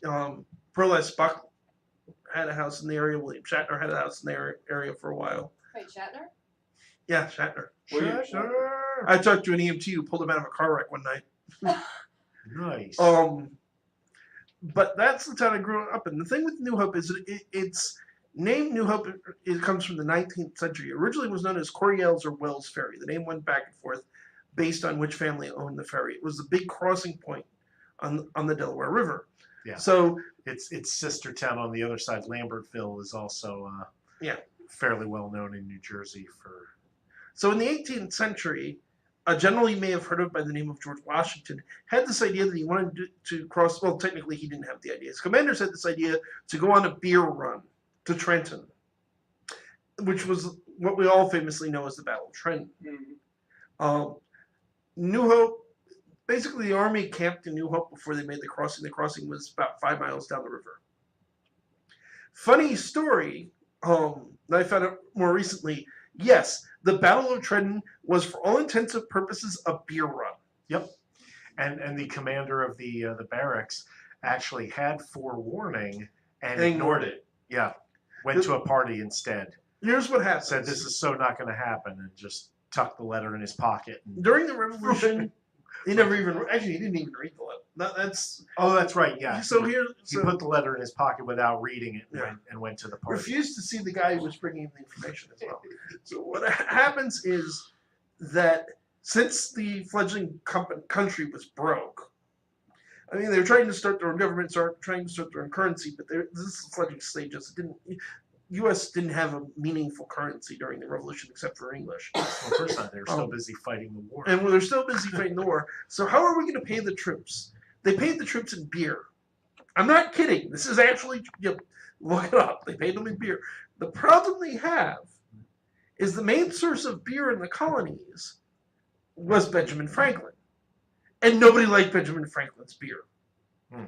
The reason that nobody... I thought Sam Adams was also... yeah. But the problem that they had was Ben was allergic to hops. So the beer that he made didn't use hops. Nobody liked it. So they were running low on beer. The men were restless. The morale was terrible. They'd been consistently losing the entire war, which is actually part of why hardly a brilliant general, Washington's strategy worked pretty well. He didn't win battles. He kept running away from battles, and in doing so, extending the English lines and causing them to waste money, time, and resources chasing him. Yeah, that was pretty much his strategy. The way that we ultimately won the war is the French came in and fought the English for us. Yep. And then we failed them a few years But later. what ultimately happens is Washington's commanders decide they need more beer because the troops are getting ready to mutiny and run, and some of them had already left. So they decided to launch an attack on Trenton. When Washington was asleep at the time, he woke up about halfway through the crossing. British, well, pretty much everybody in the colonies, almost everybody in the colonies was British at the time, but loyalists, somebody who was still loyal to the British government, seized the lights of possibly the boats, possibly people just walking across the ice. Some historians think the river was frozen over and they just walked. But anyway, he sees the lights out on the river. He realizes what's happening. He runs to the barracks at Trenton to tell the commander what's happening. The commander won't even let him in. Completely ignores the situation. And they decide to get drunk and have a party. So the Battle of Trenton was won almost without firing a shot, just because what did they have to do? They had to roust a bunch of drunk soldiers. Yep. But anyway, the other thing about New Hope, aside from that, and besides from the Artist Colony, is if the building has a foundation in the town of New Hope, it's haunted. Literally, I mean, the McDonald's is haunted. The ghosts of McDonald's past. And I known this growing up there. So I went to the Logan Inn, which is an absolutely gorgeous inn in New Hope. It's one of the 5 oldest continuously operating inns anywhere in the United States. It was built in 1722. Which makes it really old. And a lovely lady who was working there at the time, who also was part of the Historical Society, was kind enough to fill me in all about the history of the inn, the history of the town, and all these other hauntings. There's a famous ghost hunter who lived in the area who had passed away by the time I did this, unfortunately, by the name of Marietta Kent, who started a series of walking ghost tours through New Hope, which you still can go do, and it's fairly inexpensive. But was basically the Logan Inn was my first ghost hunt, which mostly was talking to people who worked there. They let me into the room for about 5 minutes because they didn't have anybody staying in it. It's like, okay, you can go up and look around. Nothing happened. The only thing that happened is I'm standing in the room checking out. It's kind of cool, and I'm facing away from the door, and I hear a creak, like a door's opening. And I turn around, like all excited, and it's just the person coming to tell me I gotta go. So when would you say that you made the transition from just an enthusiast, amateur ghost hunter, whatever, to demonologist, paranormal investigator? Like, when did you say, this is what I'm going to do? The demonology, I mean, I always wanted to do this, and I actually, until I realized that there are no, at first I wanted to be what's called a parapsychologist. Like, I wanted to get a degree in parapsychology and do like this. Peter Venkman. But there are no schools in the United States. There are very few schools, I should say, in the United States that offer it. No accredit, and very fewer accredited ones. And there was no way my parents were going to put up with that. And also, at the time, I wanted to be a cop or an FBI agent. That ultimately fell apart for medical reasons. But I went to college, and the obsession continued. I started a yearly tradition while I lived in the area of college. I dropped out eventually, but I lived in the area another 2 years. Of every year on Halloween night, I'd go out to the cemetery with my camera and see what happened. And I had quite a lot of activity happen out there, actually. But during this obsession, I ran into some people that are still friends of mine, I should say, who had a problem with the demon. And I had no bloody idea what to do about it. Oh god, they brought the Nubian. I'd spent 18 years of my life studying ghosts. I was sort of kind of Christian, but not really, because like I said, I had dropped out of the Catholic Church by this point. And I kind of believed in God. I mostly didn't think about it or care very much. And I don't talk much about this case for a lot of reasons, but it scared the piss out of me. And I made a decision as somebody else who knew what they were doing and who wasn't Christian. I met a few times. I didn't know him very well. Ultimately, I was able to resolve it for my friend who was under attack, because actually the thing was mostly targeting him. But I made a decision I wasn't going to be helpless anymore. There is an old saying that when the student is ready, the teacher will appear. I've sort of had this happen twice in my life. The first was a year later at a lecture that happened at my college right around Halloween the next year, which was a lecture given by Ed and Lorraine Warren. Now, I'd heard of Ed and Lorraine a couple of times by this point because I'd started to research demonology, and the bookstore, because they were coming to do a lecture, had all their books for sale, so I bought up a whole bunch of them, and I started getting educated. And I went to the lecture, and the guests that we're having on the next time we're on, it's not next week, because we're not, for anyone who doesn't know, next week, the 23rd, I want to say, there is no show because of Thanksgiving. Yep. Gobble, gobble. But the 30th, the following week, we're having a very exciting guy that, Brian was also there when I met, Christopher DeCesar. Oh, yes. And we'll talk about him a little more towards the end of the show because I want to promote him. He's a really cool guy. Oh, yeah. It's going to be intense. Hyper excited. But he and I had a similar experience of having the Warrens show up at our school and kind of getting us set down a path. But I started researching what they did. I started researching this gentleman by the name of Malachi Martin, who was a Catholic priest. He's since passed away. He is very well known as probably certainly one of the leading authorities on exorcism in the 20th century. Reading his book, reading everything else I could find on the subject. eventually I made some stupid choices and I fell out of school. Mostly, I'll admit this. In high school, I was the stereotypical nerd. In fact, one of the reasons I use this name is that in high school I was occasionally teased about being a walking encyclopedia. We'll get to the other reason as the story progresses. But I read everything I could. I never had my first date wasn't until college. But I finally got a serious girlfriend in college. We eventually got engaged, and I let that distract me. Now I'm not faulting the woman in question. She's still a friend of mine. She tried to kick my butt and get me to go to school. I let it distract me, and that was my own choice, and I fell out of school. I'm not proud of it, but I'll own what I did. But I came back.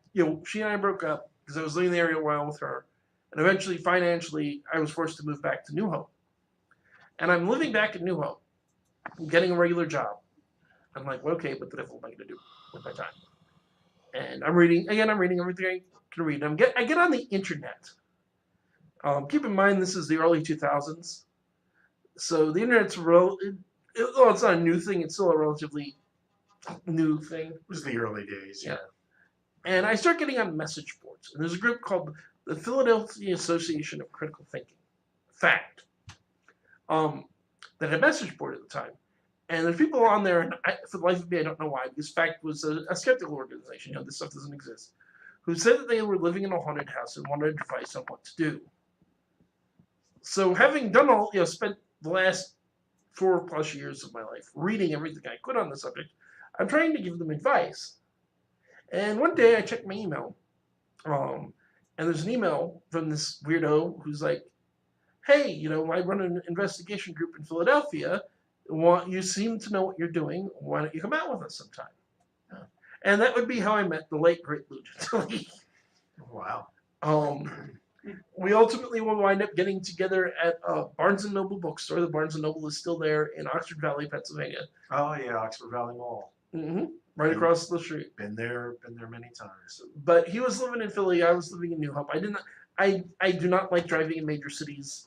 I've had my share of bad experiences driving through Philadelphia. So at the first time, I did not want to drive all the way down to Philadelphia to meet this guy, even though he lived in the Northeast.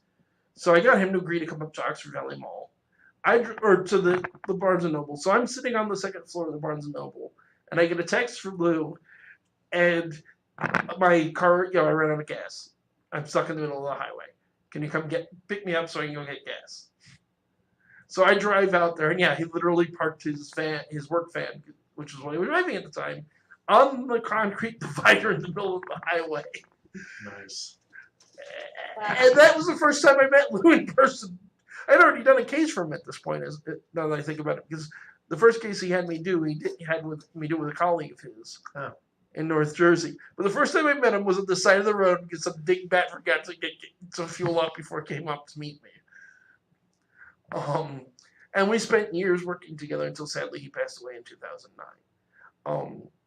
Lou is the one who, 90% of 60% of what I get right when I talk about all this stuff, you can probably credit to Lou. Most of the remaining 40% you can probably credit to Father Joe.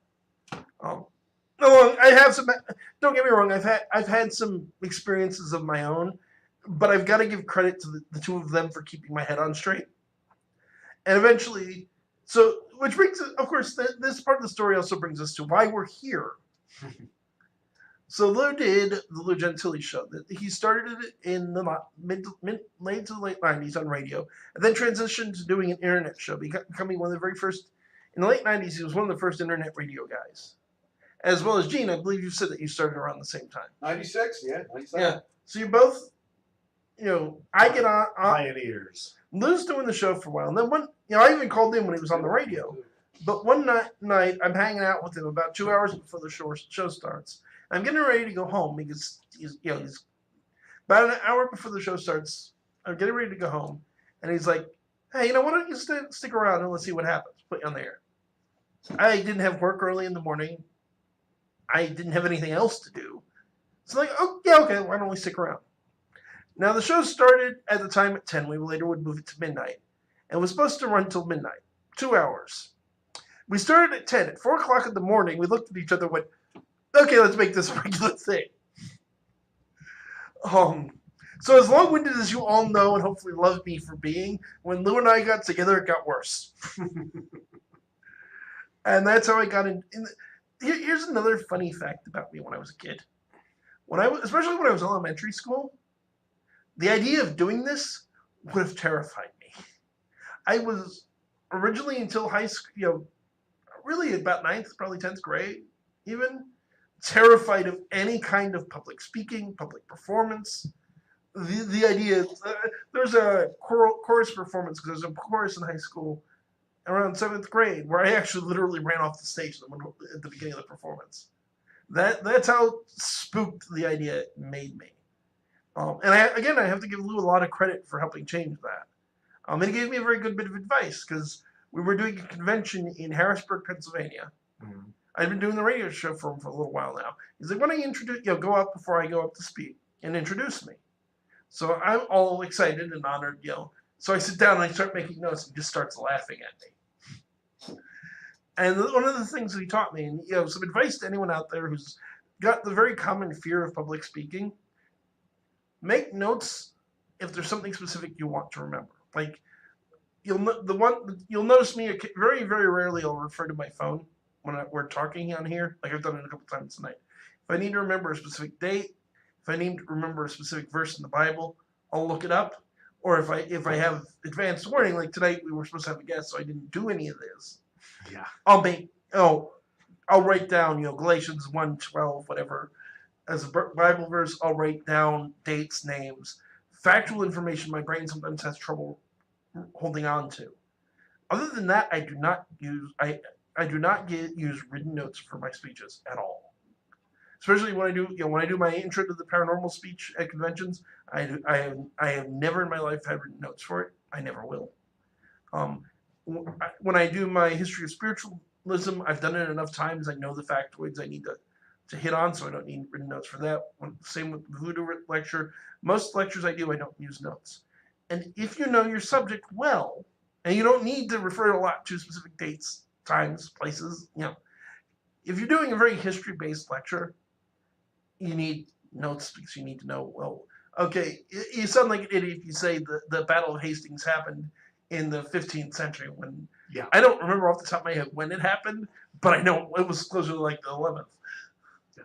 It was like 1099. Yeah, which would be the 11th century. Yeah. The very end of the 11th century. Very end. But 1099 is the 11th century. So I was right in my educated guess. But, if at all possible, don't use notes if you need to for the facts you need to remember. Don't write your speech in advance. Especially if you have to write your speech in advance, especially if you're taking a class and they insist you do it, don't read it. The worst thing you can do in giving a public speech, in my opinion, if you want to be a good public speaker, do not sit there reading off of a piece of paper. That's actually what they basically tell you. Yeah.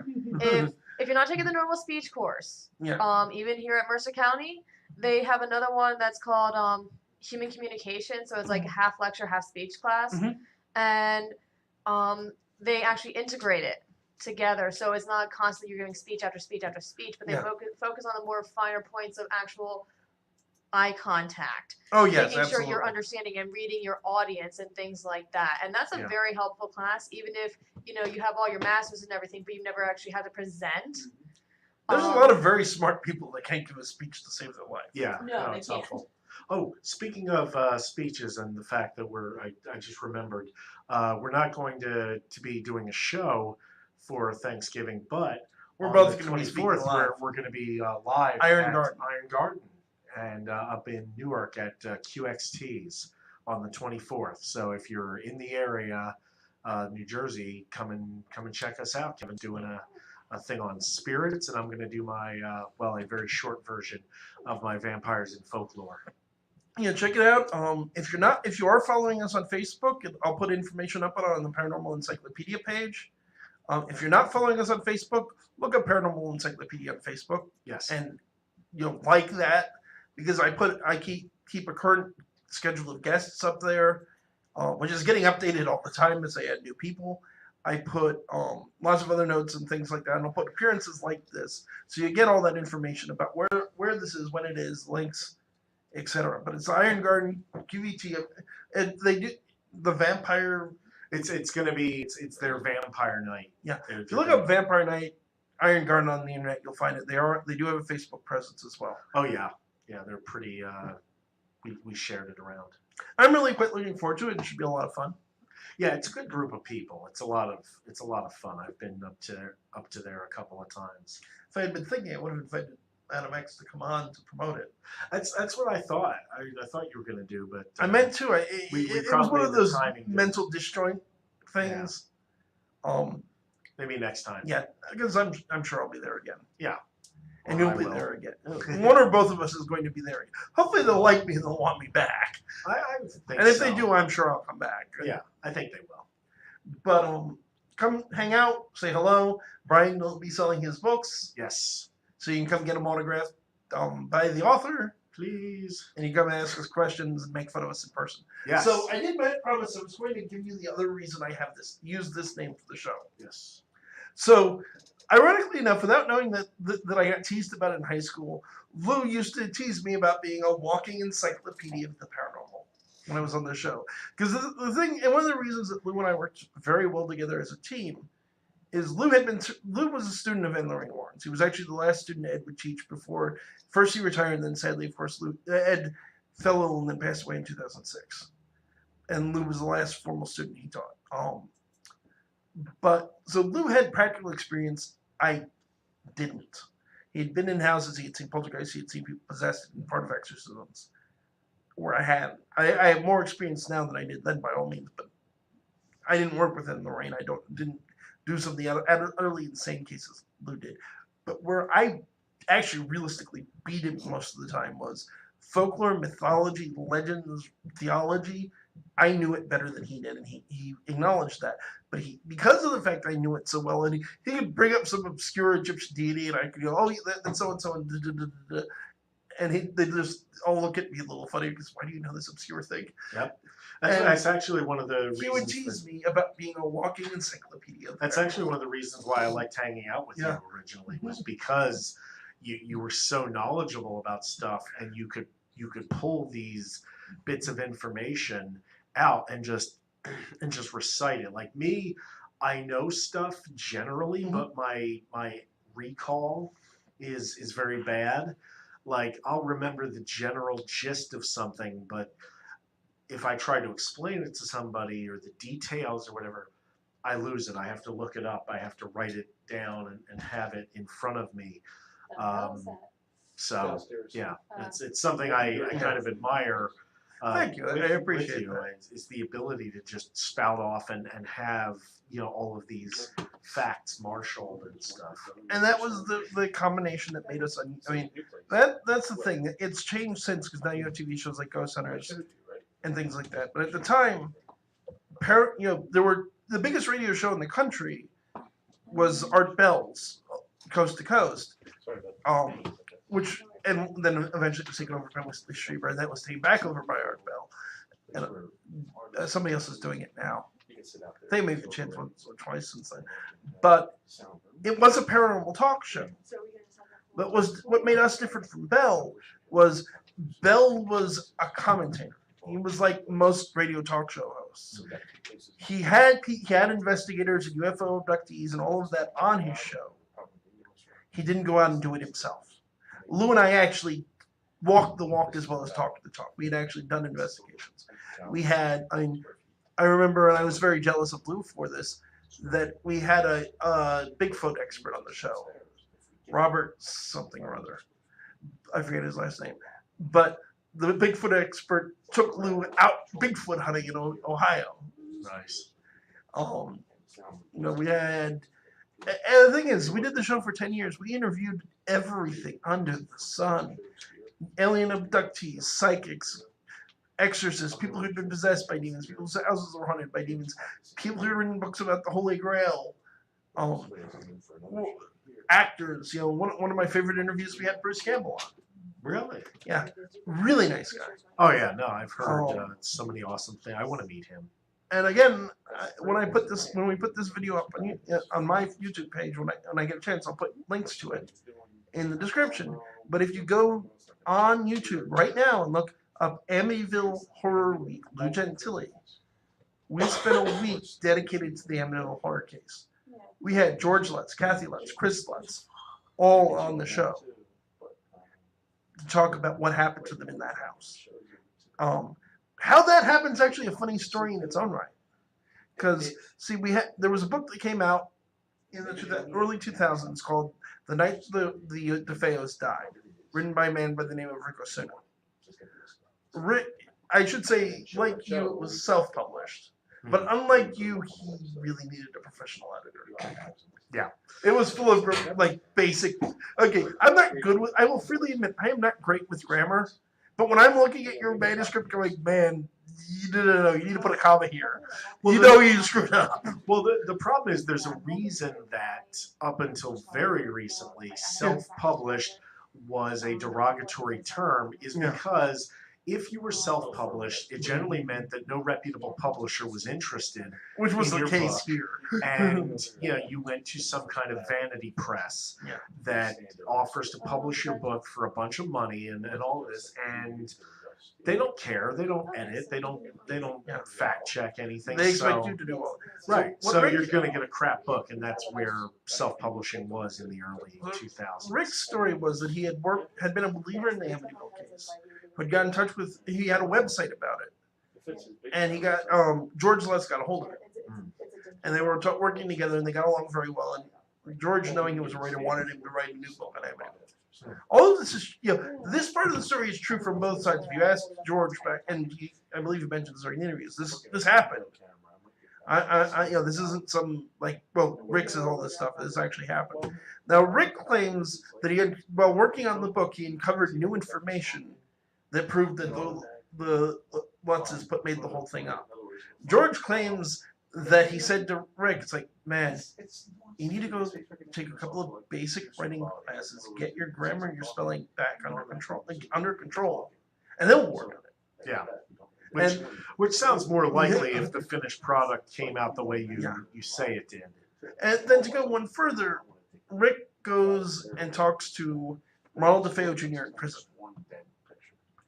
And a woman who calls herself, a woman by the name of Geraldine Gates, who was at the time, I don't know if she still is or not, calling herself Geraldine DeFeo, who had supposedly married Ronald in prison.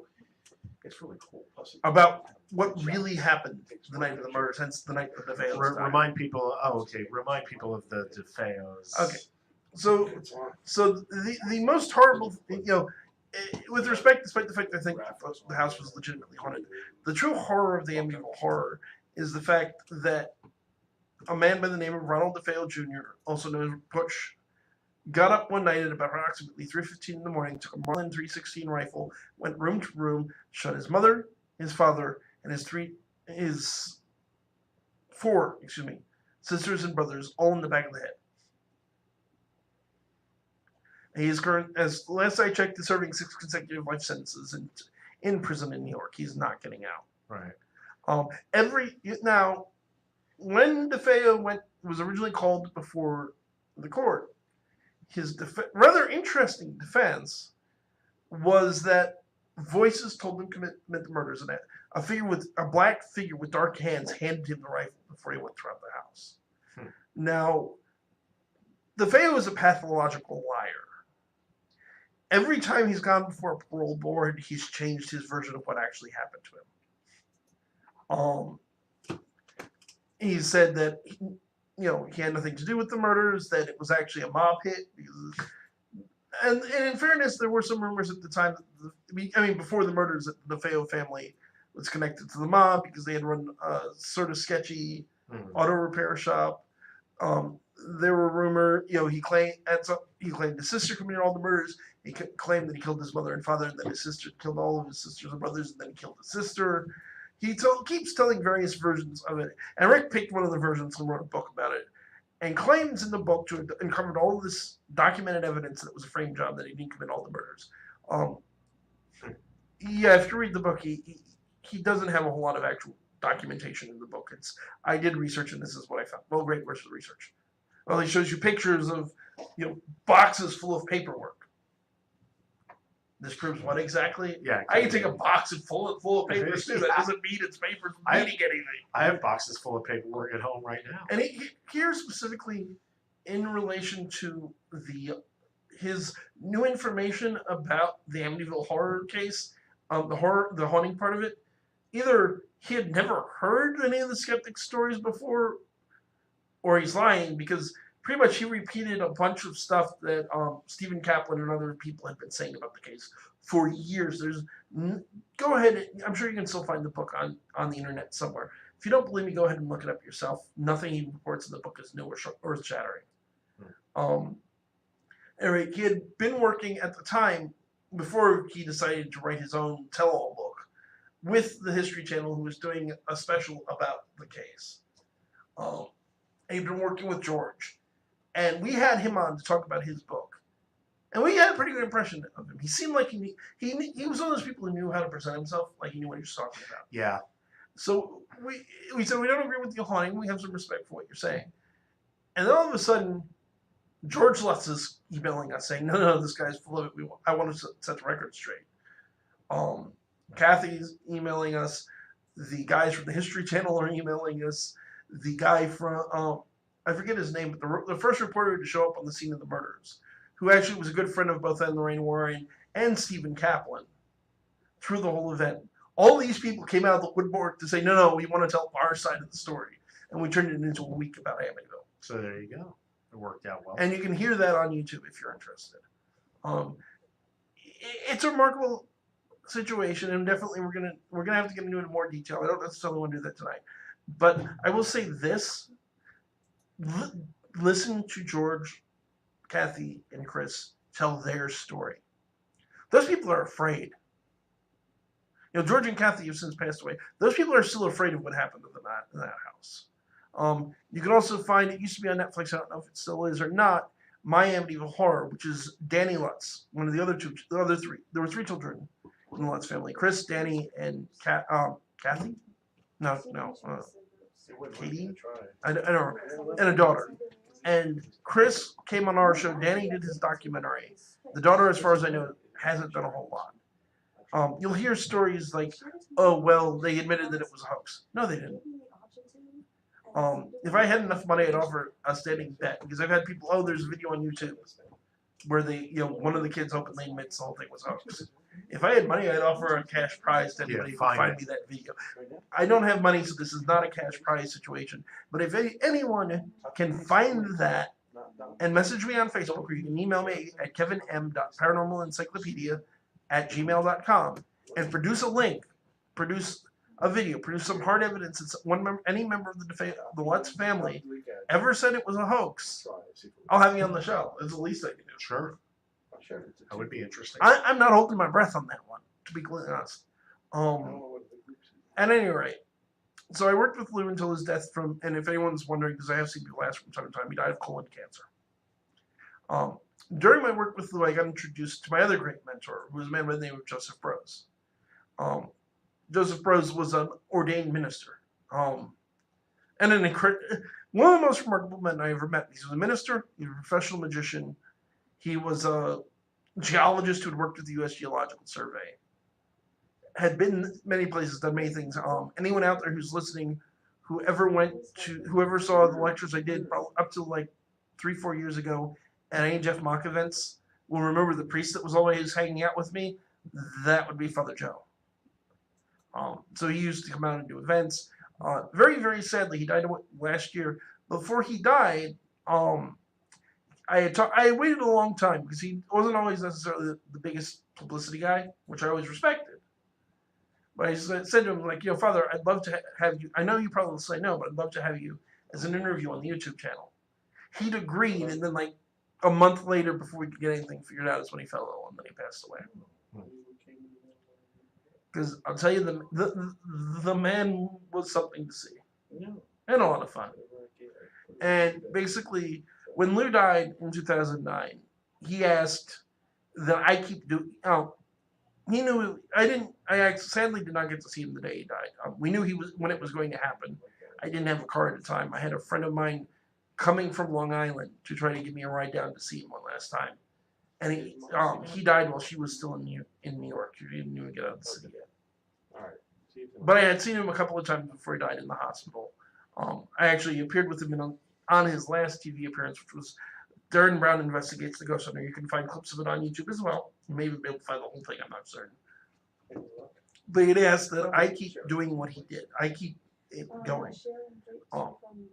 I continue to do investigations. Delaware Valley Demonology Research Group he founded is still a thing, and you can find it at demonologyresearch.webs.com. If anyone out there listening to all this has spiritual problems in your home, look me up. I'm happy to help. And Lou, the other thing that Lou did was he was big on education, big on making people aware of the fact this stuff exists and that there's something you can do about it. Because there's a lot of misinformation in the paranormal community. There's happily he's fallen out of the prominence he once had. But there used to be and there probably still is a guy by the name of Dave Oster, who ran the International Ghost Hunter Society, who proclaimed that everything out there in the spirit world is just a human spirit. And no matter how bad the activity in your home was, there's nothing, no exorcisms could work, no blessings could work. You just had to learn to live with the spirit. And that's horse manure. I'm here to tell you that's horse manure. And making people aware of the fact that it exists and there's help. There's hope.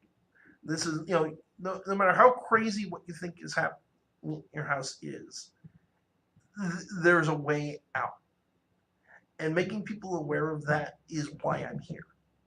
There are people listening to me right now, and this is not any bit of psychic ability on my part. This is just me knowing people who think I'm crazy. I don't care. I really don't. If only one of my listeners hears this and takes something useful away from it, I'm good. Especially if the rest of you are still listening, because you know what? If you listen to me and believe me, or you listen to me and you think I'm crazy, you're still listening. They're all here for me. Yeah. That's why when I look at comments when I put videos up on YouTube and things like that, I'll get I get my share of hate comments and hate mail, and usually my answer is, "Thanks for the view." Yeah. Well, like they say, any publicity is good publicity. I hate to be harsh about it, but ultimately I don't care. It's like, if you want to listen to me because I think I'm nuts and I make good radio, cool. I'm happy with that. You're listening. If you think I have a point, cool. I'm happier. But I've told the story before about the house where the woman committed suicide because she couldn't put up with what was going on in her house. If you're ready to tell a woman like that it's all in her head and that she just needs to get over it, which apparently many people did. Yeah. People told her that. People tried putting her on psychiatric medications. It didn't help. That's why I don't care. I care what people think to a point, but for the most part, I'll keep doing what I'm doing as long as people are willing to listen. And probably I'll keep doing it even if they don't. Cool. I think that's a good place to. We're almost at 8:30. Yeah, so. Brandon, you actually have some extra time since the next guy isn't here. Why don't I give we do, but if you were going to do the interview of me, I'd rather do it another time yeah, when I'm prepared. No. This was kind of dressed better. Do you have any questions you want to ask me? I'm trying to think. I think I slipped a few in, but as far as interviewing, this was the easiest interview ever because you pretty much interview yourself. I barely had to prod or whatever, but I think I've now heard most of it, and you told a lot of it. Few things that I didn't know. I mean, I could keep going for hours and hours more. I'm sure you could, but I want food. Yeah, exactly. Gene and Beth, do you have any questions? No, they're asleep. Oh boy. They fell asleep. I can go for hours. If you don't, that's cool. I just figured I'd ask. You want? What? Kev, I can go for hours too, by the way. Yeah. Just the DJ in me, I guess. But my one question is, do spirits and energies actually attach themselves to certain objects? I've heard that question years and years and never got an answer from it. My answer is probably yes, because it's energy, but I don't know. Is that true? It's absolutely true. Can you explain to me why? It's a bunch of different reasons depending on the spirit. You ask a good question, Gene. Thank you. Anyone who was wondering, that's Gene, our station owner. There we go. He's a great guy. Thank Give you. it up for him. Yes. Tell my wife that, please. I'm sure she's listening. Let me address Gene's question because it's a good question. Yes, objects absolutely can be haunted. It's usually a couple of ways. By far the most common is the same way that houses get haunted. A person dies if an object's very important to them. Sometimes they hang around that object. There's nothing more or usually some sort of emotional attachment might very well be like the weapon that killed them or something of that nature. Although I don't know that many stories of that. But it's an object of great sentimental value that the spirit ultimately haunts. The other way is that objects that are used in satanic or other devil worship practices or other forms of black magic can become, just like the Bible, Christians have holy water and holy salt and holy oil and rosaries and other things that are blessed and touched by the hand of God. The reverse also exists. So is that more faith-based, or in actuality, is that really, like, in other words, if that energy is in that object, when you go and use that object or pass it on, technically that energy is still in there until you get it removed. Is that right? Yes. And there are some objects that you can't remove. Yeah. The Warrens have a museum in Connecticut that is a collection of a number of objects, some of which they cannot, there's the movie that recently came out, and I loathed the movie Annabelle. About a cursed doll that's actually played the part in the death of people. And The people doll is real. Yes, the doll is real. It's actually a Raggedy Ann doll, not the weirdo porcelain doll you see in the movie. Yeah. People often ask, and it's an understandable question, well, why don't you burn the doll? That would be an easy question to ask. Why? You don't get rid of it Well, there's easily. a couple of reasons. Well, if you burn it, right? You would think that everything goes with the ashes, No, because it's or you're releasing the energy. More. It's sort of the movie, the original movie, The Conjuring, puts it pretty well in saying it's sometimes it's better to keep the genie in the bottle. The spirit's contained in the doll. If you destroyed the doll, the spirit has left the doll. You didn't destroy the spirit. Spirits can't be destroyed. It's now free and wandering the earth. There's that. Some object, it's not common, but occasionally it's very difficult to destroy these things. There's certainly cases where people have tried to burn Ouija boards, and instead of the board burning, it felt like they were on fire. Wow. That's why you say goodbye first.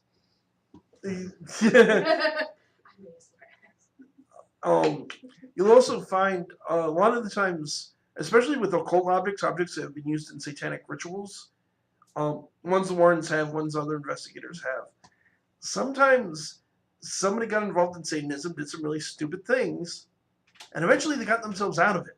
They don't want to do it no more. They became Christians, they became whatever, pagans, they became whatever. But when they cast the ritual, when they did the curses, they imbued their own energy and the spirits into that object. If you destroy the object, the energy is going to come back at them, and it's not going to be positive.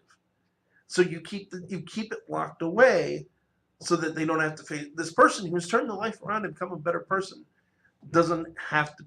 I get almost like a karmic sense, I suppose. They don't have to pay this debt for the mistakes of the past. Did you have something to add, Beth? I was gonna say that would actually.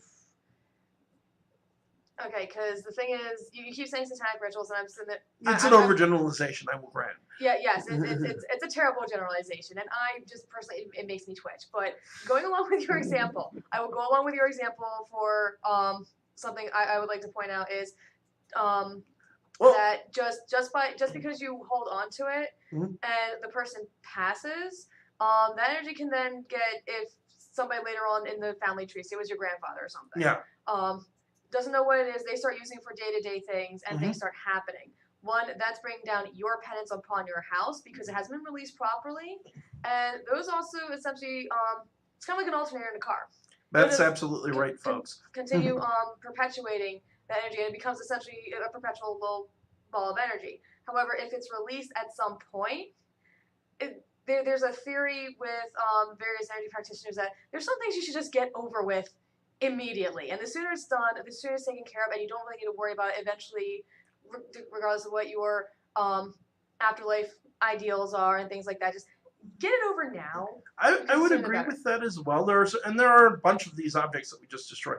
To clarify, particularly the reason I keep harping on calling it satanic, because is because I'm not talking about mainline magic practice or paganism, and I don't. We're coming towards the end of the show. I don't want to get into a long discussion of the many diverse differences, but I want to specifically distinguish between what I'm talking about, which is black curses and black magic and doing things to harm people, and pagan practices, which I have no issue with. Yep. I am making a distinction because I want to keep it distinct from other pagan practices that do not deserve criticism. Can I just add one small thing onto it? There is a difference between somebody cursing out of vengeance or somebody making karma come to you more quickly. Yeah, absolutely, I agree. There is a difference, but I'm making that differential just for anybody who is not familiar with what you're specifically talking about, the vengeful or vindictive, cursing just for the sake of cursing, or petty vengeance. Yeah, that sort of thing. Not justice. Not somebody who, this person, cheated me out of money and also beat my daughter. Yeah. Putting energy out in the universe to make sure they get theirs. That's one thing. Especially because positive practitioners that do that, in my experience, usually it's less, this person, beat my daughter half to death, kill them. It's give them justice. Give back what they've earned. Whereas when you're cursing somebody in the sense I'm talking about, die. Which has made me disproportionate. Not all, and I'm not judging people who don't get that generalistic, but most of the more positive practitioners I met are more about the karmic sense of they've done something wrong. I want them to face justice, not face more than necessarily outright retribution. Revenge. And I'm not judging people that do it for those reasons. And for any Christian fans out there that are listening, going, wait, no, all cursing is wrong and against God. Yeah, read your Bibles. Read your Psalms. The Bible explicitly makes provision for believers to curse people through God's authority. It's something that, in my opinion, should only be used very sparingly. And I'm very much, if you're going to do it, a fan of the don't pray for retribution, pray for justice. Pray that pray to God or whatever divine figure you choose to pray to, let the person face justice, the person face the consequences of what they did instead of wishing death. Let the divine being decide what's just, especially because of emotion. Again, I'm not faulting people that just choose to get more specific. That's my personal opinion on the matter. And there are people that get more specific that are still quite reasonable people that aren't doing things in a negative way. And even the Bible provides much more harsh and specific retribution curses. But specifically, I'm talking about people that do it to hurt, and people do it to hurt for petty reasons. Or people that, most members of any normal religion, any healthy religion, including most forms of paganism, will condemn what I'm talking about. And that's why I'm trying to make this distinction. It's not always that they're devil worshippers. They may not call it that. Although, quite honestly, I think when you start calling on vindictive, destructive powers, when you start trying to harm people for your own gain, you're already, you could call yourself whatever you want. You're serving the same master, whether you call it Satan or not. And biblically speaking, it says you'll know a tree by its fruits. You want to look at what someone who's doing things vindictively, cruelly. Someone who, a classic example, love spells. There's white magic ways of doing love spells, and there's black magic ways of doing love spells. White magic ways usually revolve around, help me find places where I'll meet the right person. Help me be the sort of person people want to date. Changing yourself, changing probabilities and circumstances. Black magic love spells are make woman X fall in love, madly in love with me. It doesn't end well. And again, normal, rational practitioners of magic generally will agree with what I'm saying. You don't force people to do things. It doesn't end well. And I'm not trying. Again, I am by no means trying to disrespect anyone's religion, which is why I made a point of saying satanic. There are plenty of other. There are practitioners. Every religion in the world has can be turned to a dark purpose. There is a left, what they call, often called the left-hand path.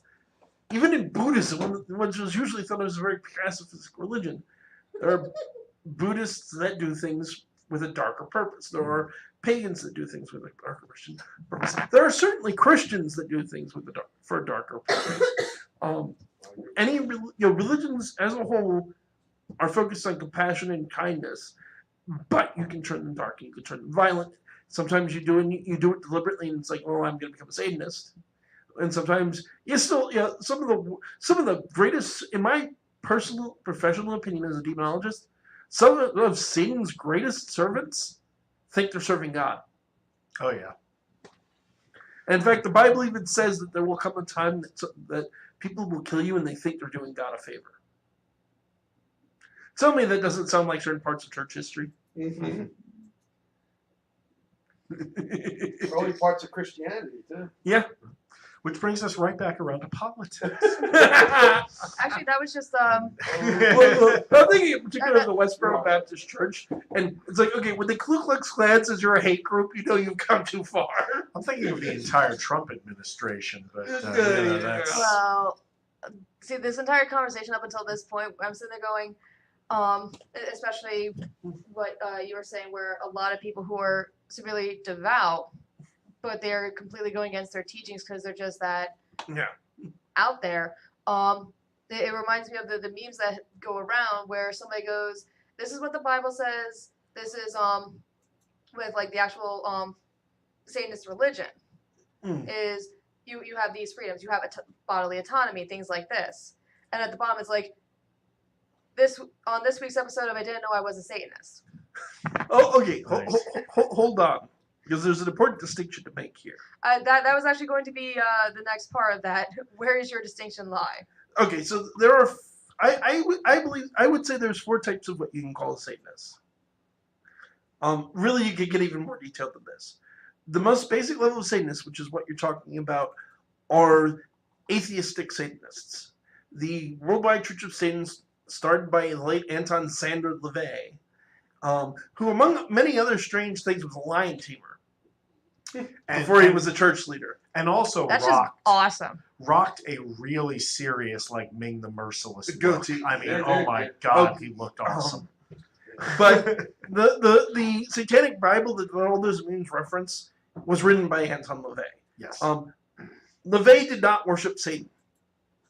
I don't say this as a demonologist. I say this as somebody who's read Anton LaVey's writings. If you read what he wrote, he's an atheist. There is no God. There is no Satan. Yeah. There is us. But he believed that Satan was basically the church's symbol for man's base nature. Looking at the whole, well, it's evil to lust after people. It's evil to, basic desires that we all have. Lust is a basic human thing, right or wrong. But we all have it. Satan's a symbol of all this. And because the church says all the greed and lust and envy are all bad things, Satan is just the embodiment of this. He's what we call our base nature. Basically Satan, the Church of Satan is a form of Epicureanism. It's basically hedonism. Do what feels good, but Epicureanism makes a proviso of do what you enjoy without harming others, which is I think a lot of the Satanisms do that too. That's where his I mean, even Aleister Crowley said, do as thou wilt, lest it as it harms no one else. No. He said, "Do as thou wilt will be the whole of the law." No, that quote is actually often taken out of context. Well, It says it's the- more complicated than yeah, that. the Yes. first part to of be it fair, is Crowley probably isn't the best person No, to be he really quoting isn't. no, but the by quote. any stretch of an imagination. But I'm saying that quote, usually they chop off the first part, and the first part is, "Errant, harm no one, do as thou wilt will be the whole of the law." And that's There's the also entire more quote. complicated things in that quote about he his wasn't the first understanding of person the to do it. concept Yeah. of will. Right. But I'm just saying if you're going to use the quote, Oh. use the whole quote. I've never seen that whole quote before. That's the whole I problem. have. Oh, yeah. It's, Well, I've seen it, correction, I've seen it before. I've never seen it from Crowley. Yeah, I thought that I've was seen it added on later. quoted from his book. I think that was an abridged version. But Crowley's is an episode unto himself. He's at least 5. Yeah, probably. But anyway, There we go. the other major offshoot of this type of Satanism is the Satanic Temple. I love the Satanic Temple. I think they're great people, Yeah, which is probably the weirdest thing for a Christian to say. For those of you they are so who cool. don't know who I mean by the Satanic Temple, they're really not a religious group. They're not even a religious group insofar as the Church of Satan is a religious group. They're a political activism group that calls itself a religion for very specific and morally praiseworthy reasons. There are a number of states in the United States where it is legally permissible to beat a child as a form of corporal punishment. Obviously, you're not beating to death, there's restrictions, but spankings are allowed in some public schools in certain states. Yes. Oh, real. Now, here's the thing. Because of the rules of separation of church and state, if your religion forbids corporal punishment, they can't spank you. The Satanic Temple has been passing out anti-bullying pamphlets and things of that nature and telling kids, if you don't want to be spanked, just claim you remember the Satanic Temple. You don't have to prove that you're a member of the Satanic Temple. All you have to do is say, I'm a member of the Satanic Temple. My religion doesn't allow me to allow corporal punishment. They legally can't touch you anymore. I love that they do that. I have no moral problems with the fact that they do that. Yep. There's some other things they've done that are enormous amounts of fun. For example, many of you may have heard of the courthouse where there's a standing copy of the Ten Commandments. So the Satanists said, well, if they're allowed to have that, we want a statue of Satan. Yes. And they paid for, crowdfunded and built a statue of Satan. Awesome. I'm cool with that too, actually, because I am cool with allowing the Ten Commandments in a courthouse with one proviso: you have to let everybody else in. And when I say you have to let everybody else in, yes, if somebody wants to pay out of their own pocket to build the if you're going to allow the Ten Commandments, if somebody pays, okay, fine, if that's either a historical thing or if somebody pays for it out of their own pocket. If somebody else wants to, as a historical thing or out of their own pockets, wants to build the statue of Satan, I'm okay with that too. Yep. Because the government is allowed to have religious, government officials are allowed to have religious beliefs. They are not allowed to favor religious beliefs. If you treat everything equally, you're being fair. Yeah. Freedom of religion means freedom for all Yep. religions. Just like people will say we don't want religion taught in schools. I want religion taught in schools. When I say that, people will sometimes ask me, "Do you mean just your religion?" No, I don't. I mean every religion. Comparative religion is I a want- great thing. Yeah. In my ideal school system, they would have at least a year-long course that every student was required to go through. They went through every single one of the major religions and taught as accurately and objectively as possible their religious beliefs. Yep. Why? Because people are better. The more you know about other people and people that disagree with you, the harder it is to hate them. Yep. That's a great idea. And you know what? Absolutely. I'd also take time and cover the paganism, all of the other prominent minor religions, just because education and knowledge is power. And and again, knowledge and being educated and being informed about what other people think is the best cure for bigotry I know of. Mm-hmm. It's hard to hate somebody you understand. I would support this class. I know plenty of people who would support this class. Just about everybody I know will support well, this. here's the thing. I'm going to say right now, Except for the South. there is one particular series of books, or rather author, who will not be allowed in those studies, and that's because as much as you complain about Dan Brown's research, or your lack thereof. I'll do you one better. Silver Ravenwolf. She is terrible. Oh yeah. She's terrible. I'm not arguing with you at all. I'm really not. Wait. Oh, also L. Ron Hubbard. No L. Ron Hubbard. No Scientology frickin' is not- Scientology. That's not a religion. I'm But- sorry. You know, and that's why we're going to talk. Scientology was made on a bet. Exactly. It's a frickin' thing the science It was fiction author a came bet up with. between him and Robert Heinlein. But to get back Yeah. to Satanists, so there's your first type of Satanist. I largely have no problem with this. I'll give you an example of why. A few years, like 10 years ago or so, there was a kid who told one of the priests in the Church of Satan that he wanted to kill, go out and murder a bunch of people in the name of Satan. You know what the priest did? He got a hold of the police and told them they do not condone or support illegal activity at all. And if you tell them that you're going to commit a crime in the name of Satan, they will report your rear end to the cops. And I approve of that. I think I wish the Catholic Church would follow suit. that's a whole other discussion. But I find their philosophy more than a little silly, just because do whatever you want, but don't do this. But I morally don't take issue with them because of the fact that for the most part they tend to be relatively moral people. So moving on from that type, you have the second type. I like of the Church of the Spaghetti, Flying Spaghetti. Oh, I love this. Flying Spaghetti Monster, may his noodly appendage touch you all. so awesome. But moving on to the second, there's two, like I said, there's 4 types of Satanism, in my opinion. So moving on to the other two, or two of them are interrelated, which is what more properly is called demonolatry or devil worship. These are people who actually worship the devil. These people are not always, because there's an actual official Church of Satan that actually worships Satan. Except they worship Satan as he first manifested to man in the form of Set. I think I lost. Which is the Temple of Set. And they actually they're not they're an offshoot of the Church of Satan, but they actually acknowledge the existence of a spiritual being they call Satan. For the most part, they Lost the connection. I don't know. Why don't you try Misha's mic? What are you doing? What happened? One of the things The got. microphone went out. Yeah, I think a cord disconnected. Yeah. Can you hear me? Yeah. Yeah, you're Oh. fine now. Okay. But, I can't hear fix it. myself. I'll but- fix it when you're done. So Alright. anyway, there are the public versions of this that are both again, I'll say as well of Anton LaVey. The reason he calls himself a Satanist, even though he doesn't worship Satan, is mostly to annoy Christians. In his writings, the main reason he started the religion by his own admission was to get laid. And the main reason he called it Satanism, again by his own admission, was to piss off Christians. Demonolators and Satan, actual devil worshippers, no, there is a devil, we worship him. It's very real. They do engage in criminal activity. They're not very well. There's this idea of a massive underground satanic cult secretly ruling the world. No, cults exist. They do engage in criminal activity. They probably occasionally, there are groups that are not technically Satanists but worship evil spirits that actually are organized crime, like the Matamoros cult we were talking about earlier. Yep.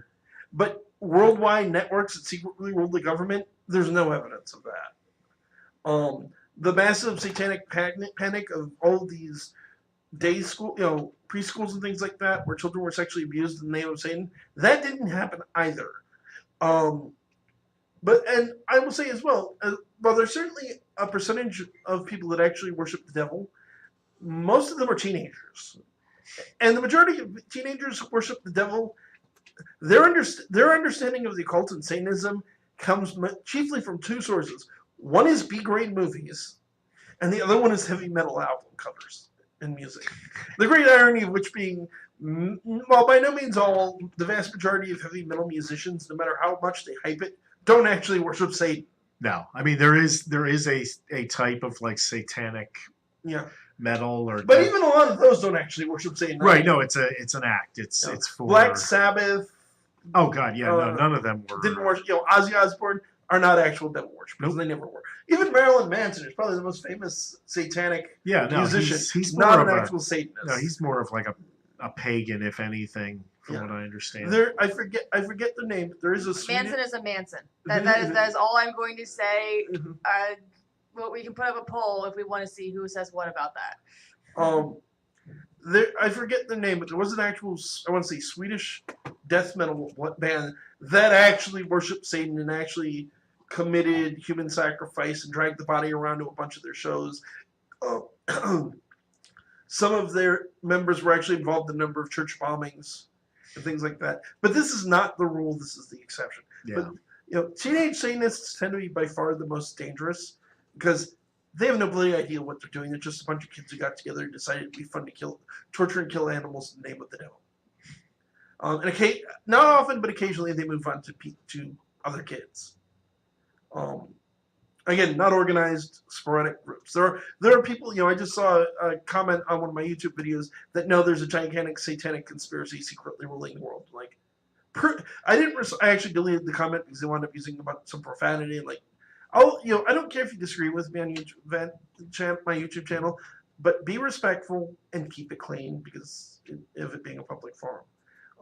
But it's like, if I had responded, my response would be, your evidence for this would be, because there isn't any, and the reality is, again, yes, there are groups of Satanists, there are large groups of Satanists. There are certainly devil worshippers within the military and in the government in various places. You want to know where you find a lot of them as well? Organized religion.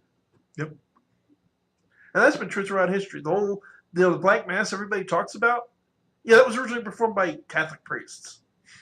Although originally it wasn't in homage to Satan, it was actually an attempt at a love spell. But yes, hanging the cross upside down, using holy wafer that was made out of human urine and semen. This actually happened during the reign of Louis XIV. It was actually an attempt to cast a love spell on people. It was not devil worship. The last group of Satanists, so like I said, 2 and 3 are interrelated. One's adults that worship the devil, and teenagers that worship the devil. One is mostly the teenagers who watched one too many bad horror movies and decided, let's try Satanism. Particularly they're different because the older ones actually have an understanding of medieval occultism. They have an understanding of Aleister Crowley. The younger ones got their ideas out of movies by people that got their ideas out of badly written books from the Middle Ages and things of that nature. The last group is by far the most dangerous. Which, properly speaking, much like I said with the first group, so with Anton LaVey, a big part of his thing is there is no God, you are God. Whatever you want to do is really the law. You can do as thou will. Take that idea farther. Take it from, I'm kind of my own God, so I can do whatever I want to. I am God. What I want is all that matters. Your human law doesn't apply to me because I am superior to human. These people, if you look at the mindset of this type of Satanist, it reads like the average psychiatric profile of a serial killer. Yeah, or psychopath. Or a psychopath in general. They think they're God. They think because they are God that they answer to neither man's law nor God's law. They have the right to do whatever they want. They're extremely dangerous because they're basically psychopaths. They do not sell their soul to Satan. They do not worship Satan. They do not worship demons. Because I'm God. Why would I worship a lesser being? Why would I worship an evil being? Yep. But they'll make a deal. I will kill people and you will give me power. Yep. When people, myself included, talk about serial killers having connection to the occult, we still have this episode coming up where we're going to talk about the occult aspects of the Nazi party. Yes. When I say that, several Heinrich Himmler and other high-ranking Nazi party members were Satanists. This is the type of people. This is what I'm talking about. I'm not talking about people who worship the devil. I'm talking about people who thought they were gods. And you want to look at a textbook case example of this. Look at Adolf Hitler. Yes, Adolf Hitler publicly proclaimed himself to be Christian. That's not a secret at all. He was not, despite popular mythology, he was not a Roman Catholic. In fact, the Catholic Church has been disavowing him for decades. But he specifically claimed to be a part of a movement called Positive Christianity. Positive Christianity was a 19th century cult that basically believed most of the nonsense that Hitler did about race. They believed specifically, and here's why. Here's one of the problems with Hitler being a good Christian boy. Hitler claimed that the Bible was wrong. All the New Testament, the whole thing is wrong. It has been polluted by the Jews. We have to get back to the original message of Christ. That's not a Catholic dogma at all. I'm sorry. The pagan in the room has an issue with this too. FYI. I'm not surprised. Well, I just love the irony of it is that specifically the New Testament is wrong because it's been polluted by the Jews, as opposed to the Old Testament that is the Jews. The Old Testament was completely dismissed, but he dismissed the New Testament. Oh so my God, just hilarious. The Messiah is a Jew, sir. It's essentially like what the argument would be is like, but wait. But he wasn't. He was an Aryan. Hitler claimed that Jesus was Aryan, which is ridiculous and non-biblical. Yes, no, they love that whole and the whole Aryan thing. Better yank her hair out of here. The Aryan thing is a whole nother subject because that's a corruption of a bunch of occult. stuff. There's definitely Badly. There's a very strong occult influence on the Nazi Party. Not necessarily satanic, but their ideas about racial superiority and about the Aryans do have occult roots. Oh yeah, no, Himmler loved that stuff. Yeah, and Hitler was obsessed with it. Yes. Hitler less so. Yeah, the Raider. Those of you who remember the bit about Raiders of the Lost Ark that like Hitler was obsessed with the occult. No, that was Himmler. That was Himmler, who actually did do some of the stuff that they based that idea on, where he did send out like archaeological groups to dig up sites and things. It's not true. Hitler did not have an obsession with the cult. That's absolutely true. Hitler did have an interest with finding those objects for political, not because he thought they had magical powers necessarily, but because if he could say, I'm carrying around the spear that pierced the side of Christ, I'm carrying around the Ark of the Covenant. Oh yeah, he understood the political value. He was all for stuff that he thought would be helpful. The problem was Himmler's guys generally believed that. Well, they went out and they dug up a bunch of stuff that was like, oh look, there's these old German artifacts of like it's a clay bowl, and Hitler's like, that is of absolutely no use. You are wasting my time. Well, the thing you run into with Hitler as well, they commonly connect him with the Thule Society, which was a German occult society prominent in the 1930s. And a number of high-ranking members of the Nazi Party, including Hitler himself, a friend of his was friends of his were members. Yeah. But there's no evidence he ever attended a meeting, for one. For another, he kicked the entire Thule Society out of Germany. Yeah. And outlawed them and sent the ones that stayed in Germany to the camps. Mostly because he had an inherent, and same thing with Freemasons for that matter. Hitler had an immense inherent distrust of secret societies. Oh yeah, well he was a paranoid. I mean, But here's the thing: if they're not working for him, they're working for they're somebody against else. him. The Jehovah's Witnesses got in a lot of trouble for similar reasons because they refused to accept Nazi superiority. They were sent to the camps. Mm-hmm. Ironically, they were sent to the camps with the ability to just sign a piece of paper renouncing their faith and be let out. Yeah. Which they didn't do, but they were actually given an out. But the thing with Hitler is, one, yes, publicly and in Mein Kampf, he talks a lot about Christianity. He talks a lot about Jesus.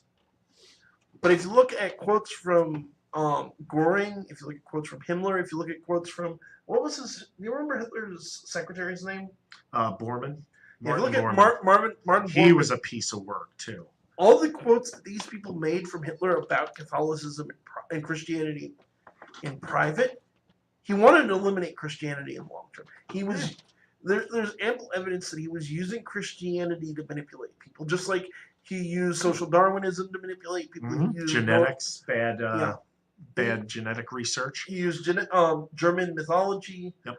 He used the he borrowed operas some of the of Richard Wagner. Yes, he loved Wagner. Yeah, because Wagner was a racist too. But he used all of these things to manipulate people, and I personally believe that he used claims of being Christian to manipulate people because the majority of Germans were Christian. The majority of them at the time were Catholic. Oh, sure. And if he came out and said no, the Bible's wrong, people wouldn't listen to him. He had to worm his way in. And when you look at psychopaths and sociopaths, and he qualified as one, if not both, they tend to mimic socially acceptable behavior. Absolutely. And most of them mimic being religious. A lot of them really aren't. Well, I mean, They think they're God. It's a tried and true thing. I mean, Yeah. most politicians claim to be religious. have to pretend to be religious whether they are or not. They have to be seen at church. They have to, play the game regardless of their personal beliefs. And here's the nail, in my opinion, the nail in the coffin to the idea that he was Christian.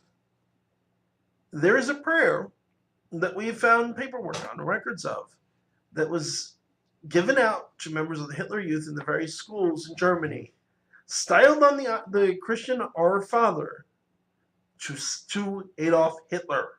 Yep. Christians don't do this. No. Well, any kind of separate religion is eventually going to be a threat to a fascist state. So any fascist state is going to eventually eliminate or try to eliminate. You're absolutely right. What most historians think, and I'm inclined to agree, is that what Hitler really wanted, he wasn't. Let's be clear. I'm saying Hitler wasn't Christian. I am not saying Hitler was an atheist. He definitely believed in higher powers. He just mostly thought he was one of them. He thought he was the Messiah sent by God to save the world from the Jews, basically. Mm-hmm. He did not acknowledge something greater than him because he was the man. He was the savior.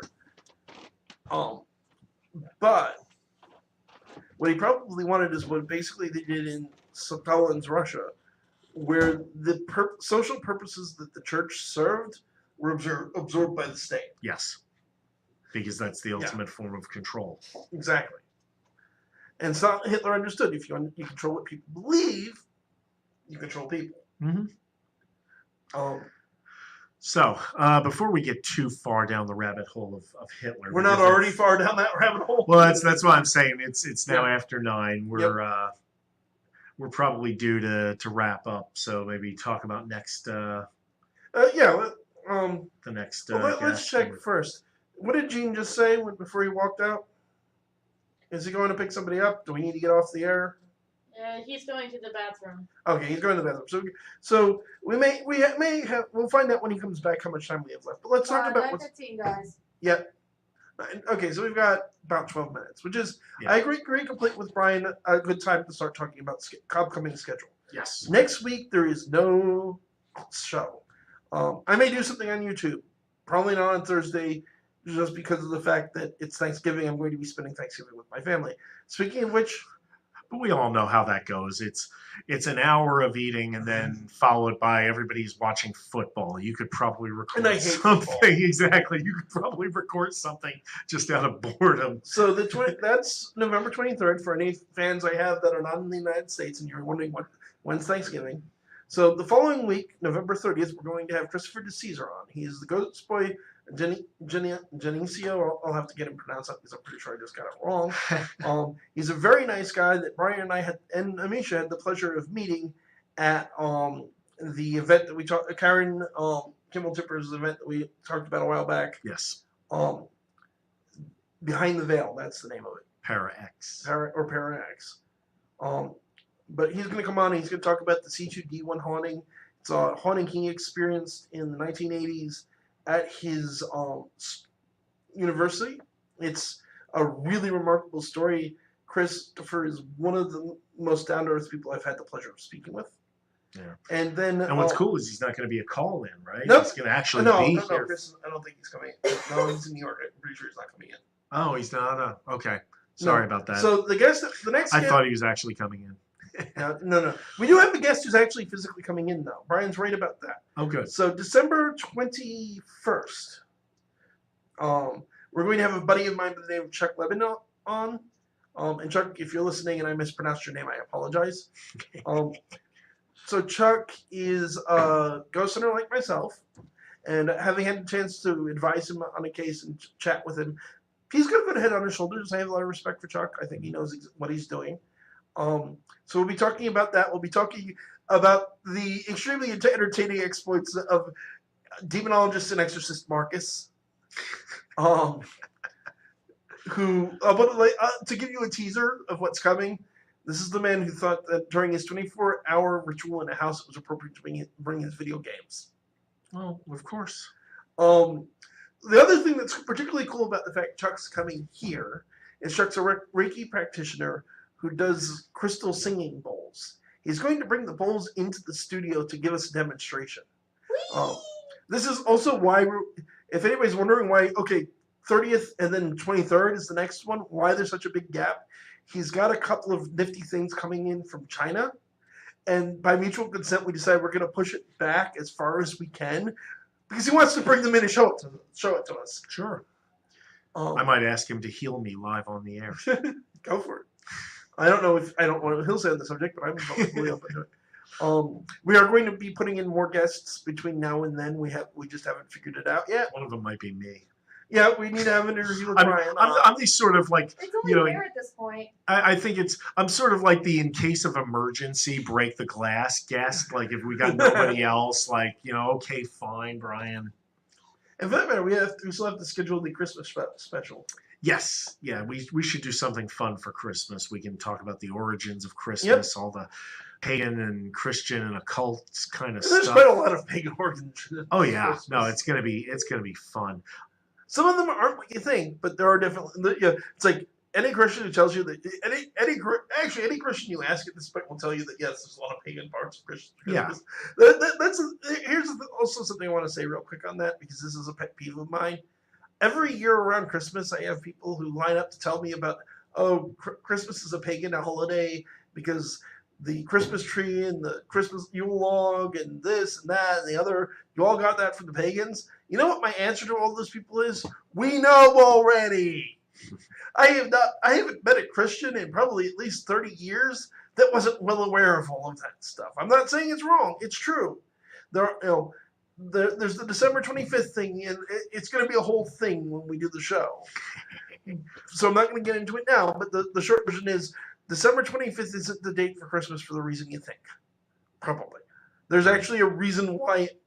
There's a reason why the Christians may have thought Jesus was born on December 25th, based on the Bible. Dun dun dun. But that's a discussion for another day. Yes. But that said, Christmas trees, giving gifts, the tradition still common in the military where the higher-ranking officers serve dinner to the lower-ranking officers. Oh yeah, that one's Roman. Yeah. So is giving gifts. Yeah. A lot of the traditions around Santa Claus have pagan origins. Well, also, of course, because it's Christmas holiday, because it's an appropriate Christmas topic. Have to be talking about that most beloved and delightful of Christmas figures, Krampus. Yes. We will talk about Krampus. We will talk about Smart Pete. Yeah. Santa. Yeah. For those of you who don't know, Krampus has become very popular these days, and I'm not faulting him. He's kind of cool. He's kind of awesome. I love him. But he's not the only one. There are other similar figures in a couple of other world folklores that do basically the same thing. And if you're all scratching your heads, tune in when we do the Christmas episode. Yeah, I'm not gonna it's gonna be good stuff. But yes, enough of Christmas butting into Thanksgiving. Yeah, nope. We will not be talking about Christmas until after Thanksgiving. And we will certainly play no Christmas music before December.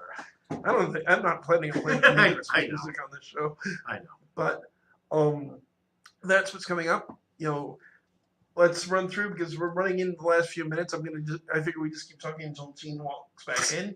Until we get thrown off the air. We're gonna keep going until we get thrown off the air. You know what we need? We need one of those big, like old time vaudeville hooks that they can just drag us off. I can always put you in an hook us by the arm neck lock and until drag then. us off. Until our budget fits having one of those, I can always just put you in a headlock one time, just drag you off stage. I believe she could do that, so I'm not going to recommend that idea. I think we'd get viewers. So let me just real quick give the Patreon link again. That is www.patreon.com/demonology. www.patreon.com/demonology. We could really, folks.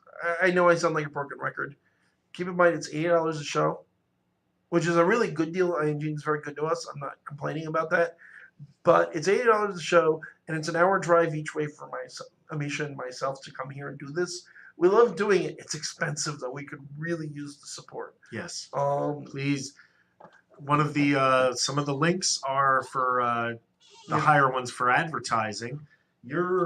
Your business could be right here behind us in full view for everybody. For that matter, if you can throw us the money, we'll do a live radio ad. Yeah, we'll talk about it and say nice things. I'm sure Gene can record it, and then we can just play it. We'll play it back a couple times for the show, and you'll have an ad. You can write something. Brian and I are both writers. We can write something and perform it for you. Sure. Figure it out. Email me. Patreon.com, Demonology. Look up Paranormal Encyclopedia Patreon on Google if you forget the link. Look up Paranormal Encyclopedia on Google, and you'll find plenty of a lot of it will link back to us. Yeah, and the Facebook page, we post the Patreon to Facebook. Look it up on Facebook, Paranormal Encyclopedia. Look up youtube.com/c/Paranormal Encyclopedia, youtube.com/c/Paranormal Encyclopedia, or just look up Paranormal Encyclopedia. You can find over 100 videos on there, starting 2 years ago before we got on Hamilton, to listen to us to me talking to various people. We tried to have Brian on twice, which never quite worked out. Oh God, yeah! Don't download that episode. As much as the Brian, audio as is awesome so as Brian bad. is, don't watch that episode. You can't even listen to it. The audio is terrible. I think next time we have a free topic night, we're going to be doing your interview. Yeah. Or like I said, sometime in December. Well, the next free topic night is going to be December. Just like I said, just give me some warning. We'll give you some warning, so I can actually dress up nice and bring my books in. Well, I'm thinking at this point we'll just formally pick a night in December and schedule you. Go for it, yeah. You'll see on the schedule Brian McKinley, author. Awesome. That way I can try to share it around and get people to actually tune in. Hey, why don't we just do it the week after Christopher's on? Sure, I'm okay with that. Okay, so the guest after you heard it here first. December 7th. The first guest after Christopher DeCesar will be vampire author Brian McKinley, who will be live in studio. Yes. Strangely enough, it'll be very exciting. I might even bite someone live on air. We're expecting him to chuckle. Put on a tie. I will be putting on a tie. But I think that's going to wrap us up for tonight. We're 2 minutes shy of 9:15.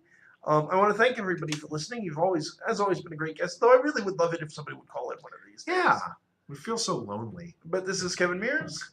Brian McKinley. Saying good night and God bless. Okay, you guys are clear. Good Cool. So it's under outputs or sources? Yeah, just all you gotta do is go back to each one and just shut it off. And just click. Never. So where is it? Delta Radio, YouTube.